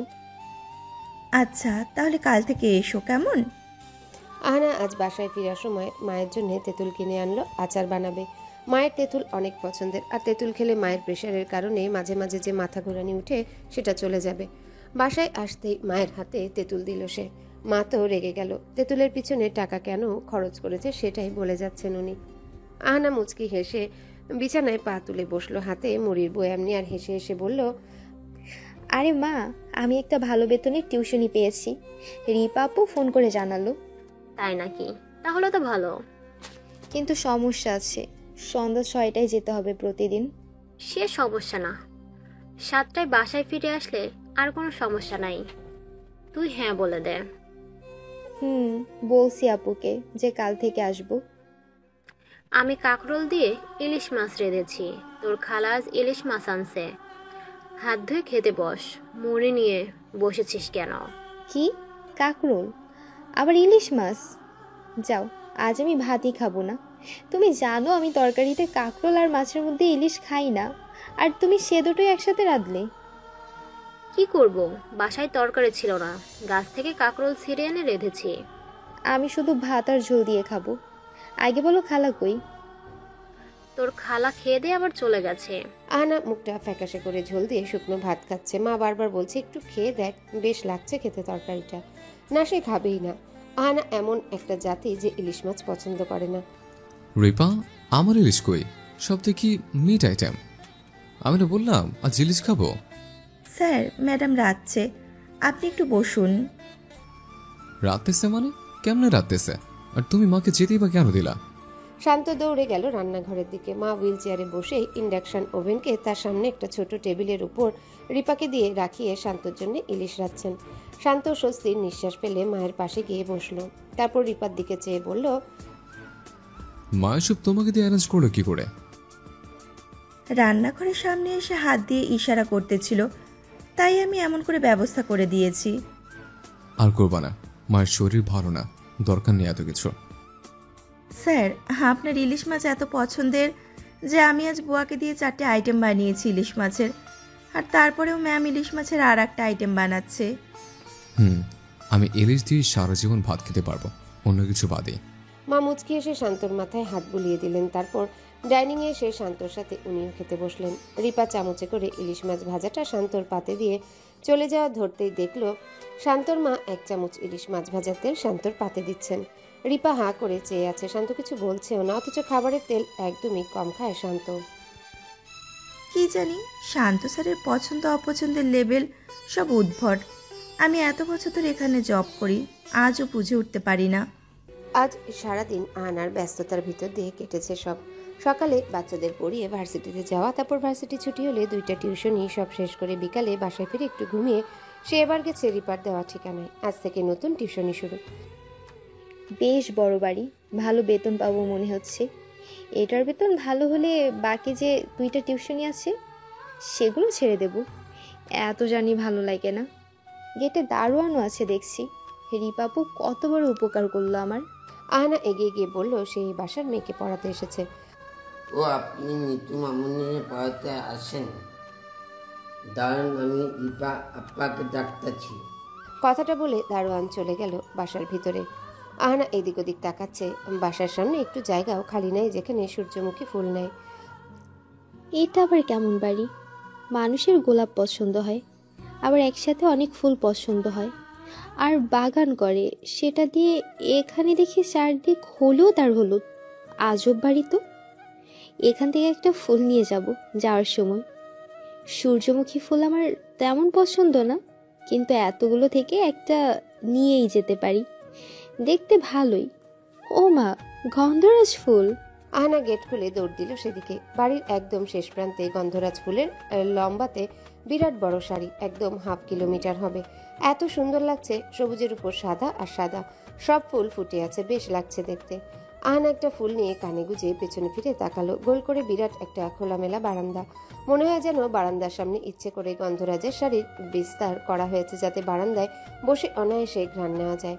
আহানা আরো 2টো ফুল নিয়ে এগিয়ে গেল। গন্ধরাজ ফুল ওর অনেক পছন্দের, আরেকজনের বাগান বলে বেশি নিল না। আহানার সামনের দিকে এসে দেখলো বাসার ভেতর থেকে রিপা আসছে হাসি মুখে। আহানা আজ প্রথম দিন বলে 6টা বাজার আগেই চলে এসেছে। যাক, আহানা এসেছো তাহলে। এই 1 মিনিট, সরো সরো, সরে দাঁড়াও, স্যার আসছে। আহানা রিপার কথা মতন সরে দাঁড়ালো। শান্ত কার নিয়ে ঢুকছে গেট দিয়ে। প্রতিদিন এই সময় সে অফিস থেকে ফেরে। রিপা বলল স্যারের সাথে কথা বলিয়ে দিবে, কিন্তু পরে। স্যার এখন ফ্রেশ হতে যাবে। শান্ত ফোনে কথা বলতে বলতে চলে গেল বাসার ভেতর।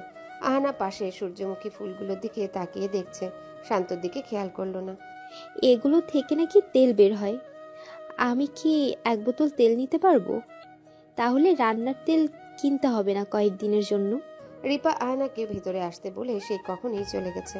আহানা এদিক ওদিক তাকিয়ে পা টিপে টিপে সূর্যমুখীর বাগানে ঢুকে পড়েছে। একটা ফুলের মাঝখানে হাত দিয়ে টিপে টিপে সে মাটিতে বসে পড়েছে, তাও তেল বের হচ্ছে না। পরে মনে করার চেষ্টা করলো রূপাদের বাসায় ডিসকভারি চ্যানেলে দেখেছিল সূর্যমুখীর তেল কি করে বের করে। সব ভুলে গেছে সে। খানিকটা মনে আছে, তাই নিজের বুদ্ধি দিয়ে মন মতো এবার ফুলটাকে কিলাচ্ছে সে। সূর্যমুখীর বাগানটা বরাবর যে রুমটার সামনে, সেটা হলো শান্তর রুম। শান্ত রুমে ঢুকে দরজা লক করে হাতের ব্যাগটা সোফায় রেখে টাই খুলতে খুলতে বারান্দার পর্দা সরিয়ে বারান্দায় চলে আসলো। তারপর টাইটা রুমের ভেতরের দিকে ছুঁড়ে মেরে শার্ট খুলে ফেললো। তারপর তার নজর পড়লো বাগানের দিকে। একটা সূর্যমুখী ফুল বারবার নড়ছে। শান্ত ভ্রু কুচকে সেদিকে চেয়ে রইল। তারপর গায়ের গেঞ্জি খুলতে খুলতে সেদিকে ভালো করে খেয়াল করলো। একটা মেয়েকে দেখা যাচ্ছে, সে গোল হয়ে মাটিতে বসে সূর্যমুখী ফুলকে বসে বসে কিলাচ্ছে। মেয়েটা কে? আহানা কিছুই পেল না, তেল তো দূর থাক। শেষে কয়েকটা সূর্যমুখীর বীজ নিয়ে হাঁটা ধরল। শান্ত দারোয়ানকে ডাক দিয়ে বলল বাগান চেক করতে। তারপর গোসল করতে চলে গেল সে। আহানা গায়ের জামা থেকে মাটি ছেড়ে বাসার ভিতর ঢুকছে। রিপা ওকে নিয়ে নিতুর রুমে চলে গেল। নেভি ব্লু কালারের রুমটা ছোটখাটো রুম। বড় বড় মানুষের আকারে 2টো টেডি বিয়ার আছে সেখানে। ফ্লোরে বসিয়ে রাখা একটা গোলাপি আর একটা নীল। একটা ছোট বিছানার টেবিল আর একটা আলমারি আছে সেখানে। আহানা গিয়ে চেয়ার টেনে বসলো।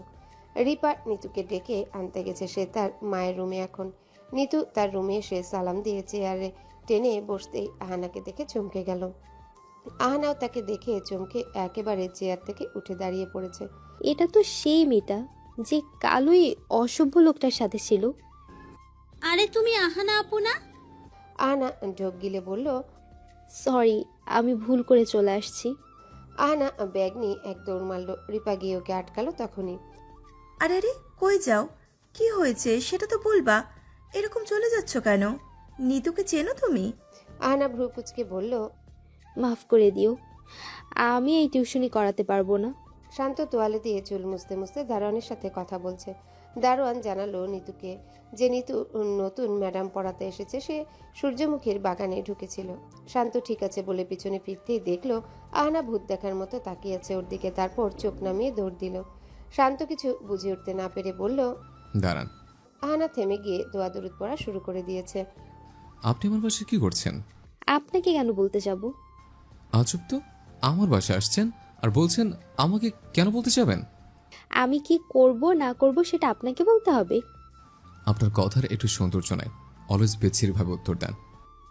তো যখন এটা জানেন তখন আমার সাথে কথা বলতে আসেন কেন আপনি? স্টুপিড! কি বললেন? আমি স্টুপিড? বের হন আমার বাসা থেকে, বেয়াদব মেয়ে একটা। আকরাম মিয়া, এর ঘাড়ে ধাক্কা দিয়ে বাসা থেকে বের করো। রিপার নিতু মুখে হাত দিয়ে চেয়ে আছে শান্ত আর আহানার দিকে। আহানা চোখ বড় করে শান্তর দিকে চেয়ে থেকে বলল, আমাকে অপমান করলে আমিও অপমান করি। কথাটা বলে সে চলে গেল। শান্তর চলে যাওয়া দেখছে আর মনে মনে ভাবছে আবারও ফিরে আসবে নির্ঘাত আমাকে অপমান করার জন্যে। আহানা সূর্যমুখী বাগান থেকে কাদা মুঠো করে নিয়ে এগিয়ে আসছে। শান্ত রিপার নিতুর দিকে তাকিয়ে ধমক দিয়ে বলল, নারা হচ্ছে এখানে, যাও এখান থেকে। কথাটা শেষ না করতেই ওর সারা গায়ে কাদা এসে পড়ল। চোখ বন্ধ করে সে পিছনে ফিরল, তারপর রাগে গজগজ করতে করতে তাকালো। আহানা দাঁত কেলিয়ে বলল, চলে যাচ্ছি। আমাকে অপমান করলেন, তাই আমিও করলাম। মানুষকে বলতে পারবো মিস্টার শান্তকে কাদা লাগিয়ে তার বাসা থেকে বের হতে পেরেছি। You stupid. শান্ত এগিয়ে যেতেই মা এসে পড়ল সেখানে। হুইল চেয়ার নিজে চালিয়ে ড্রয়িং রুমে এসে পড়েছেন তিনি। আহানা চমকে ওনার দিকে কিছুক্ষণ চেয়ে রইল। ওনাকে কোথায় যেন দেখেছে, সে মনে করতে পারছে না। বারবার মনে হচ্ছে মহিলাটি তার চেনা। মা দেখো, আমি মাত্র গোসল করেছি। এই মেয়েটা কি করেছে? মা আহানার দিকে চেয়ে রয়েছেন তীক্ষ্ণ দৃষ্টিতে। 7 বছর আগে এই মেয়েকে তিনি দেখেছেন। আরে এ তো আহানা। কিন্তু মুখ দিয়ে কিছু বলতে পারলেন না তিনি। তার চেয়ে কথা বন্ধ হয়ে গেছে। তিনি শুধু মুচকি হেসে কাঁদতে কাঁদতে হাত দিয়ে আহানাকে কাছে ডাকলেন। আহানা তাকিয়ে আছে হতভম্ব হয়ে। মনে আসতেছেই না এই মহিলাকে সে কোথায় দেখেছে, তাই এগিয়ে এসে হাঁটু গেড়ে বসল সে। শান্তর মা কাঁদতে কাঁদতে আহানাকে জড়িয়ে ধরলেন। শান্ত, নিতু, রিপা সবাই অবাক হয়ে তাকিয়ে আছে। উনি কেঁদেই যাচ্ছেন। মা, তুমি ওনাকে চেনো? মা কাদার জন্য কিছু ইশারাও করতে পারছেন না, শুধু রিপার দিকে তাকিয়ে রান্নার রুমের দিকে ইশারা করলেন, তার মানে কিছু আনতে আহানার জন্য। রিপা তাই করলো। আহানার এইটুকু মনে পড়লো তার আন্টি হন উনি, তবে কিসের আন্টি, কোথাকার আন্টি তা মনে করতে পারল না সে। উনি চোখ মুছে আহানার হাত মুঠো করে ধরে আছেন এখনো। তারপর শান্তকে ইশারা করলো তাকে নিজের রুমে দিয়ে আসতে।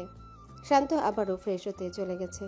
মায়ের এমন ভাব দেখে মনে হয় আহানাকে কত আগে থেকে চেনেন তিনি, কিন্তু সে তো আহানাকে চেনে না। শান্ত ফ্রেশ হয়ে সে মাকে কোলে তুলে বিছানায় হেলান দিয়ে বসালো। মা আলমারির দিকে ইশারা করলো, তারপর হাত দিয়ে পৃষ্ঠা উল্টানোর মতো করে বুঝাতে চাইলো আলমারি থেকে এমন কিছু বের করতে যেটা বইয়ের মতো। শান্ত আহানার দিকে অগ্নিদৃষ্টিতে তাকিয়ে আলমারি খুলল। আহানা বোকার মতো সব দিক দেখে যাচ্ছে। আন্টি বারান্দা দিয়ে লম্বাতে গন্ধরাজের শাড়িটা দেখা যায়। রুমটা খয়েরি রং করা, বেশ দেখতে পরিপাটি একদম। শান্ত আলমারি খুঁজে একটা হালকা পাতলা লাগেজ বের করলো, বই পেল না। তারপর লাগেজটা নিয়ে মায়ের সামনে রাখতে গিয়ে আহানাকে ধমক দিয়ে বলল, সরুন এখান থেকে, দেখেন এটা রাখতেছি, পিলারের মতো দাঁড়িয়ে আছে। আহানা ভ্রু কুচকে দূরে সরে দাঁড়ালো। শান্ত লাগেজটা খুলে একটা পুরনো ফটো অ্যালবাম বের করলো। শান্তর বাবার ফ্রেন্ড জোন নিয়ে তোলা একটা ছবি খুঁজে বের করলেন মা। 10 জনের একটা ছবি, সবার গায়ে নীলকোট।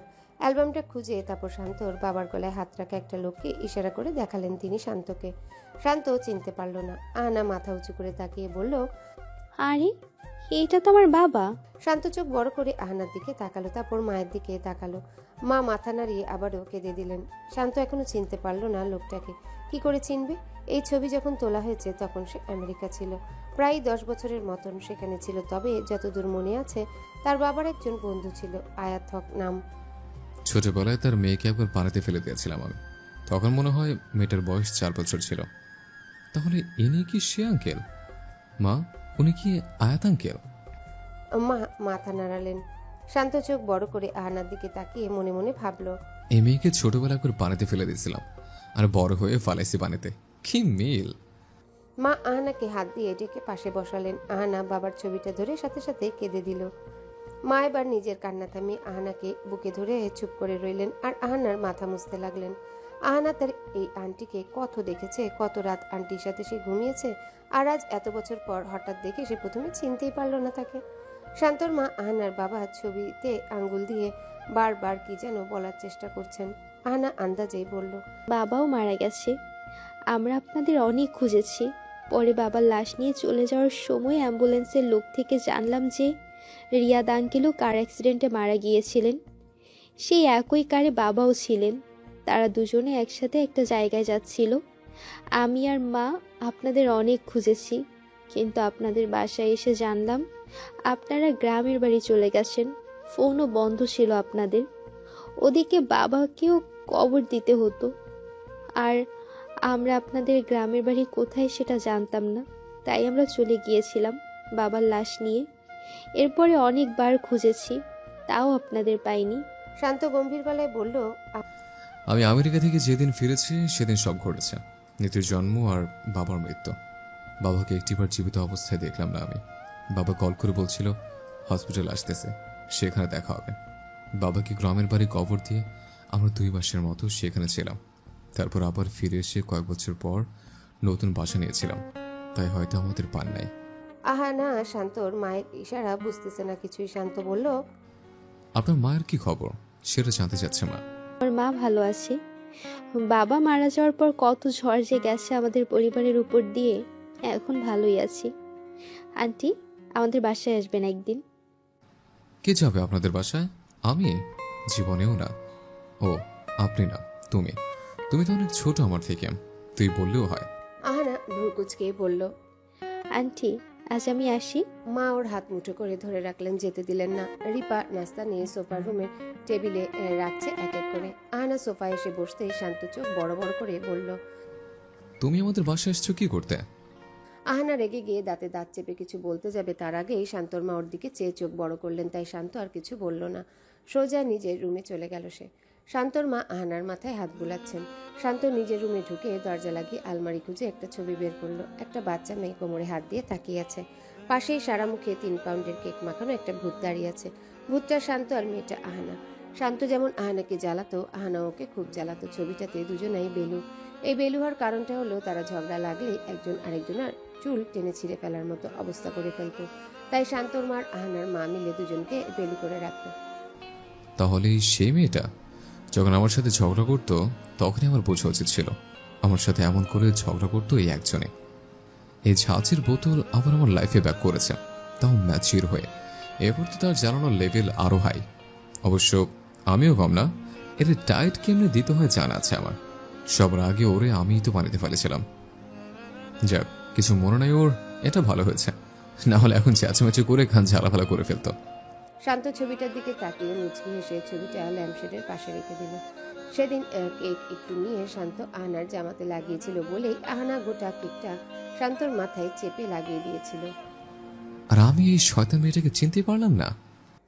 আহানা নাস্তা করে বলল এবার সে চলে যাবে, রাত হয়ে গেলে যেতে সমস্যা হবে। মা রিপাকে ইশারা করলো শান্তকে ডাক দিতে। রিপা গিয়ে শান্তর রুমের দরজায় নক করলো কয়েকবার।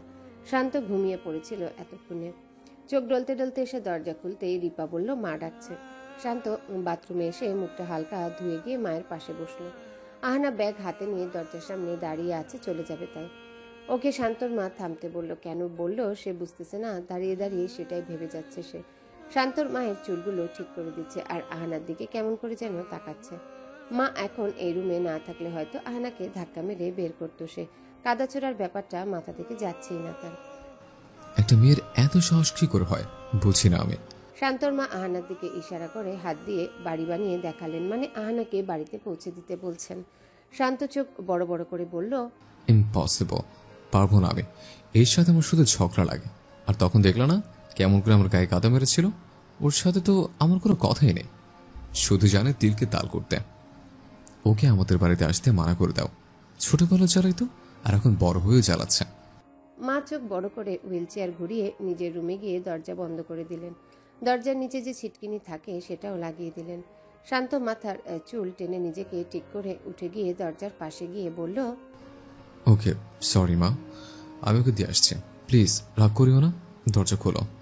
শান্ত পিছন ফিরে দেখলো আহানা দ্রুতগতিতে হেঁটে চলে যাচ্ছে। শান্তর সাথে বাড়ি ফেরার ইচ্ছা তারও নাই, কোনো মতে বাসায় পৌঁছাতে পারলেই হলো তার। এই মেয়ে দাঁড়াও। আহানা শান্তর দিকে তাকিয়ে মুখ বাঁকিয়ে এক দৌড় দিল। শান্ত গাড়ির চাবি না নিয়ে সেও দৌড় দিল। মা আমাকে একটা দায়িত্ব দিছে, আর এই মেয়ে ঢং করতেছে। এখন ওর এর কিছু হইলে মার দরজা খুলবে না। উফ, কি ঝামেলা। শান্ত দৌড়াতে দৌড়াতে হাঁপিয়ে গেছে, আহানাও হাঁপিয়ে গেছে। দুজনের মাঝে এখন দূরত্ব 1/2 কিলোমিটারের মতো, কিংবা তার চেয়ে একটু কম। আহানা জোরে জোরে শ্বাস নিতে নিতে পিছনে ফিরে তাকালো শান্তর দিকে। শান্ত পকেট থেকে রুমাল নিয়ে মুখ মুছছে। আহানা জোরে জোরে বলল, এত ঢং কারে দেখান? আমাকে 100 বার বাসা থেকে বের করে দেওয়ার কথা বলে এখন আবার আমার পিছু নিতে আসেন কেন? চুপ। আর একটা কথা বললে হাতের কাছে ইটের স্তূপ আছে, ছুরি মেরে তোমার মাথায় খুলি উড়ে দেব। মরুন না, আমিও দেখি। আমার হাতের কাছে অস্ত্র আছে। 10 মিনিট পর। ম্যাডাম ম্যাডাম দেখেছেন একটু? মা রিপার আওয়াজ পেয়ে দরজাটা খুলে হালকা ফাঁক করে বাইরে তাকালেন। শান্ত আর আহানা দুজন দুজনের সাথে মারামারি করতে করতে নিচে এসে বসে গেল ফ্লোরে। দুজনেই চোখ ডলতে ডলতে মারামারি করছে তখনও। মা চোখ বড় করে হুইল চেয়ার ঘুরিয়ে ওদের কাছে এসে দেখলো ওদের দুজনের সারা গায়ে বালি আর বালি।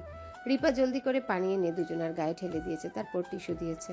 আহানা চোখ মুছতে মুছতে বলল, আন্টি দেখুন না, আপনার ছেলে আমার চোখে বালি মেরেছে। আন্টি তার আগে উনি আমার গায়ে ইট মেরেছে। ভেবে দেখুন, আমার গায়ে ইটটা পড়লে আজ আবার কি হতো। মা হেসে দিলেন। তার চোখের সামনে একদম শান্ত আহানার ছোটবেলাটা ফুটে উঠেছে। আপনারা এখনো যাননি? ও মাই গড! কি করে যাবো রিপা? এই মেয়েটা তো ভেজাইল্লা। আমি ভালো ভালো ওর বাড়িতে ড্রপ করতে চেয়েছিলাম, আর সে কিনা আমার চোখে বালি মেরে দিল। আপনি ভালো মানুষ তাই না? আমার চোখে কি বালি ভূতে মেরেছিল? লাগবে না আপনার সাহায্যের। বাই। আহানা ব্যাগ নিয়ে হনহন নিয়ে বেরিয়ে চলে গেল। মা আঙ্গুল তুলে শান্তকে ইশারা করে বলল আবারও আহানাকে নিয়ে আসতে। শান্ত টিস্যু আরেকটা নিয়ে চোখ মুছতে মুছতে গিয়ে আহানার সামনে দাঁড়ালো। এই কি সমস্যা তোমার? এরকম ভাব করে দেখাও, একদম বালি দিয়ে গোসল করাই দিব। আমাকে ভাব দেখাতে আসলে? বেয়াদব মেয়ে একটা। আমি আপনার সাথে বাড়ি ফিরবো না, ব্যাস। তুমি ফিরবে না, তোমার ঘর ফিরবে। কথাটা বলেই শান্ত আহানার হাত ধরে টেনে নিয়ে গেল গাড়ির দিকে। হাত ছাড়ুন। আপনার সাথে থাকলে নির্ঘাত আমাকে মরতে হবে। আমি আমার জীবনকে জেনে শুনে মরতে দিতে পারি না। আমায় বলতেছ? তোমাকে আমি হারে হারে চিনি। তুমি মরতে চাও না, আমি সেটা বিশ্বাস করব। আর জীবনে যদি আমার বাসায় আসছো তো দাঁত ভেঙে দিব তোমার। যাব না আমি আপনার সাথে। তো এটা আমার মাকে বলতে পারো নাই? তখন তো বোকার মতো চেয়েছিলে। আন্টি মন খারাপ করবে তাই বলিনি। তোমরা এত ধরনের কথা কেমনে বলতে পারো? আমার মাথায় বাড়ি দাও একটা। দিব? বেশি কথা কইলে মাঝপথে নামাই দিব। ইডিয়েট। আমি ইডিয়েট? তাহলে আপনি idiot whole square. Madam, sir আর আহানা এখনো যায়নি, গাড়ির বাইরে দাঁড়িয়ে ঝগড়া করছে। মা মাথায় হাত দিয়ে রিপাকে ইশারা করলো যেন তাকে বাসার বাইরে নিয়ে চলে। রিপা তাই করলো। মাকে বাইরে দেখতেই আহানা আর শান্ত ঝগড়া থামিয়ে দাঁত কেলিয়ে জলদি করে গাড়ি উঠে বাসা থেকে বেরিয়ে গেল। শান্ত কার চালাতে চালাতে আহানাকে জিজ্ঞাসা করলো মা চলে গেছে কিনা। আহানা উকি মেরে দেখলো। রিপা আপু নিয়ে যাচ্ছে ওনাকে। তাহলে কইছিলাম আমরা? আমি আপনাকে কুত্তার ফ্রেন্ড কুত্তা বলছিলাম। ও হ্যাঁ, তোমার এত বড় সাহস! তুমি তো নিজেই কুত্তা, আই মিন কুত্তি। আর তোমার সংস্পর্শে এসে ভালো মানুষ কুত্তি বা কুত্তায় পরিণত হয়। তার মানে আপনি স্বীকার করতেছেন যে আপনি কুত্তা? চুপ, বেয়াদব মেয়ে একটা। আর কখনো আমাদের এরিয়ার ধারে কাছেও আসবে না। আপনি বলার জন্য আমি বসে নেই। আমি আর জীবনও আপনার মুখ দেখতে চাই না। কখনোই ফ্লাইওভার দিয়ে ভোর 5টার সময় যাবেন না বলে দিলাম। আপনাকে যেন আমি না দেখি। তোমার কথা উঠবো বসবো আমি? আপনার কথায় উঠবো বসবো আমি? আন্টি রিপা আপুকে দিয়ে আমাকে ফোন করালেই আমি চলে আসবো। রিয়েলি? তলে তলে এত?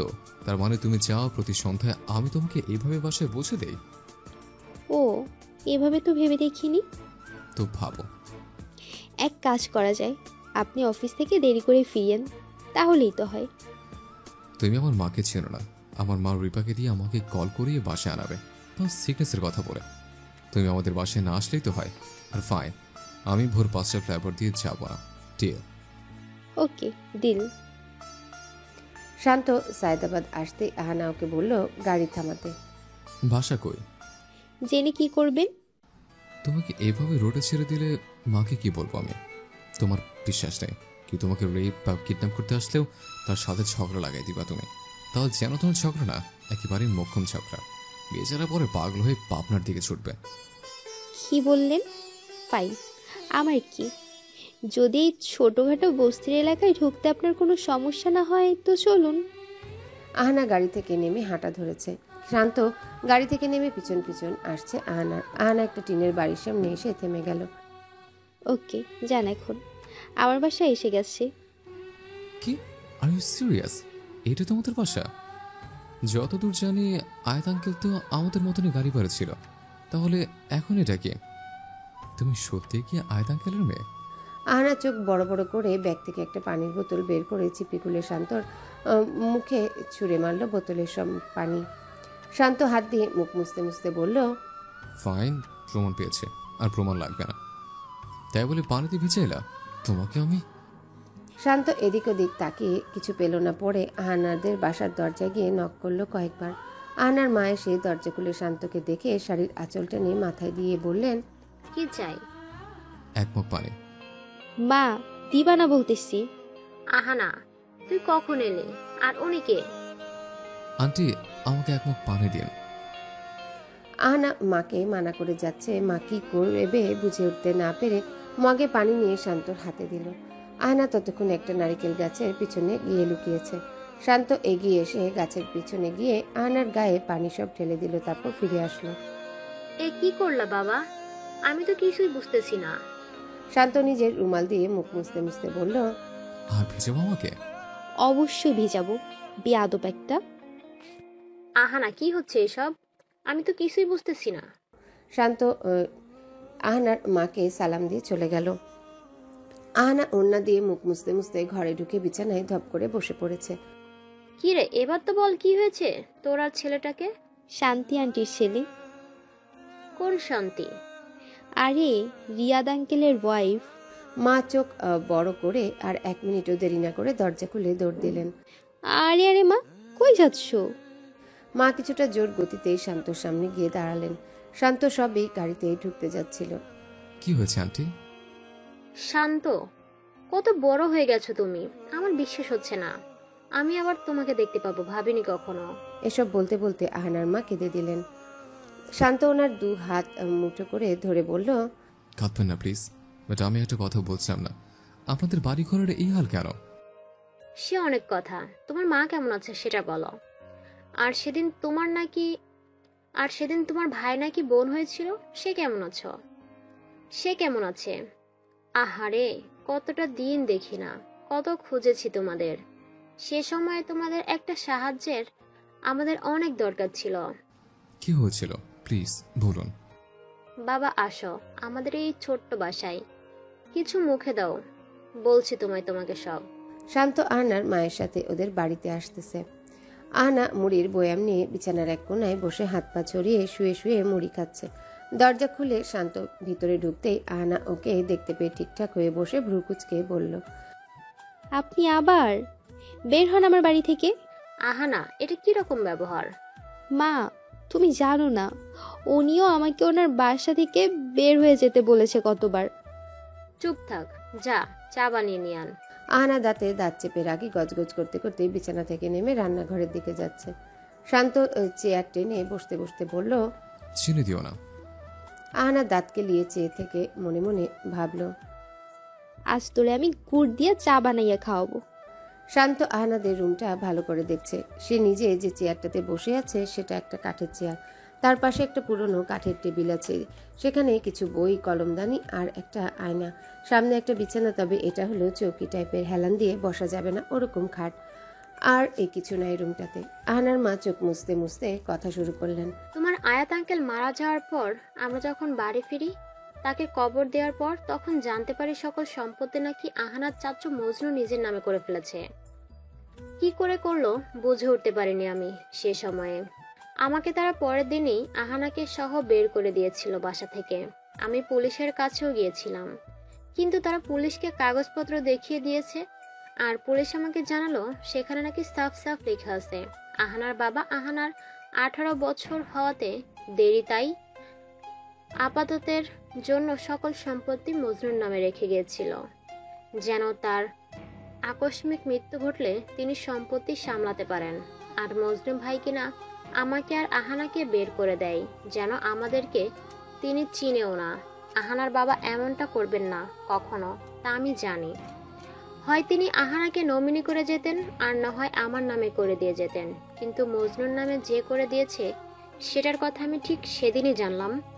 আমি এই বিষয়টাই একটুও বিশ্বাস করতে পারছিলাম না, কারণ আহানার বাবা বিন্দুমাত্র কিছু করলেও আমাকে জানাতেন, আমাকে না জানে কিচ্ছু করতেন না তিনি।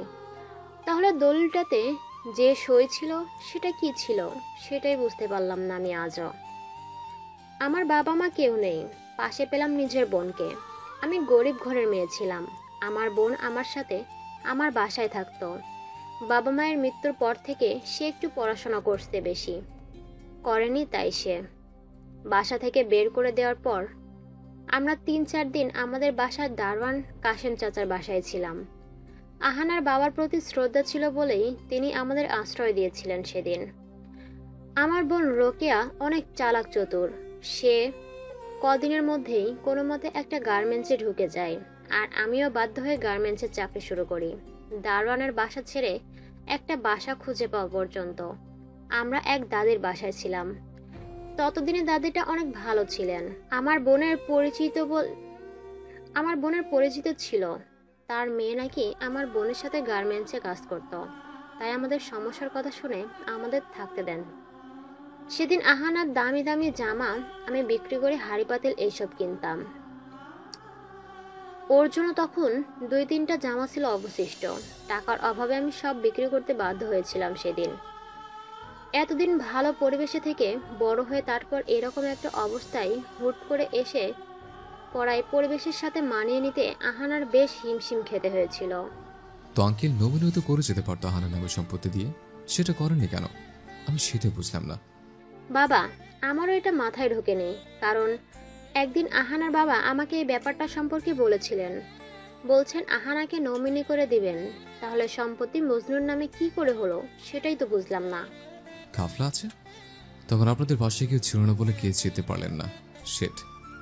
কিছু করার নাই, আমরা এতদিনে সব মানিয়ে নিয়েছি।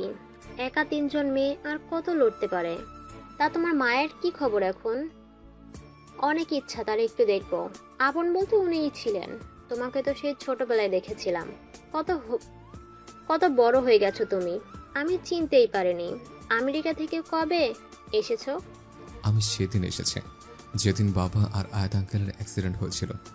আমার তো আপনাদের কথা মনে ছিল না, কারণ সেই ছোটবেলায় আপনাদের বাসায় আসা যাওয়া হতো, তারপর সব ভুলে গেছিলাম। আর সেদিন লাশ ভাই গাড়ি করে বাবার লাস্টে এসেছিল। আয়াত আঙ্কেলের ব্যাপারে আমরা কিছুই জানতাম না। বাবা কার ড্রাইভ করছিল, পাশে যে আয়াত আঙ্কেল ছিল তা আমরা আজ জানলাম। আনার থেকে মা সেই থেকে কথা বলে শক্তি হারিয়েছে। আপনাদের ছবি দেখতো আর কাঁদতো। কত ডাক্তার দেখিয়েছে, কোনো লাভ হয়নি। আমরা কয়েক মাস বাদে আপনাদের বাড়ি গিয়েছিলাম, আর সেখানে দারোয়ান জানালো বাসাটা বিক্রি করে দিয়ে আপনারা নাকি চলে গেছেন। কোথায় গেছেন তার হদিশ সে জানে না। এভাবে সব শেষ হয়ে আবার পুনর্জীবিত হবে ভাবতেই পারেনি। আপনি কাজ করুন, আমার সাথে চলুন বাসায়। মা আপনাকে দেখলে অনেক খুশি হবে। চা রেডি, ধরুন। আহানা ঠাস করে চায়ের কাপটা টেবিলের উপর রাখলো। শান্ত ভ্রু নাচিয়ে মুখে এক চুমুক দিতে কেসে উঠল। আহানা মুচকি হেসে বলল, মিষ্টি আর একটু দিব? শান্ত হালকা হেসে বলল, মিষ্টি কম হয়েছে, নাড়তে হবে আরেকটু। এটা বলেই শান্ত আহানার হাত মুঠো করে ধরে সেখান থেকে আঙ্গুল একটা নিয়ে চায়ে ডুবিয়ে নেড়ে নিল। আম্মা গো, আউচ! হাত চলে গেল আমার, হাত ছাড়ুন। ব্যাস, পারফেক্ট। তোরা এখনো আগের মতোই ঝগড়া করস, একটুও বদল হয়নি। আহানা নিজের আঙ্গুল মুখে পুরে চুষতে চুষতে দরজার কাছে গিয়ে দাঁড়িয়ে বলল, বের হন আমাদের বাসা থেকে। শান্ত আহানার কথায় কোনো মনই না দিয়ে আহানার মায়ের দিকে তাকিয়ে বলল, আন্টি চলুন আমার সাথে। কিন্তু বাবা, এত রাতে? তো কি হয়েছে, দরকার হলে আমাদের বাসায় থেকে যাবেন। এখন চলুন। তাহলে অপেক্ষা করো, আমি শাড়িটা বদলে আসি। হ্যালো বন্ধুরা, পরবর্তী পার্ট খুব তাড়াতাড়ি আসবে, তো সবাই অপেক্ষায় থাকো। আর চ্যানেলটি যারা এখনো সাবস্ক্রাইব করোনি তারা পরবর্তী পার্ট দেখার জন্য চ্যানেলটি সাবস্ক্রাইব করে রেখো। ধন্যবাদ সবাইকে, আমাদের সাথেই থেকো।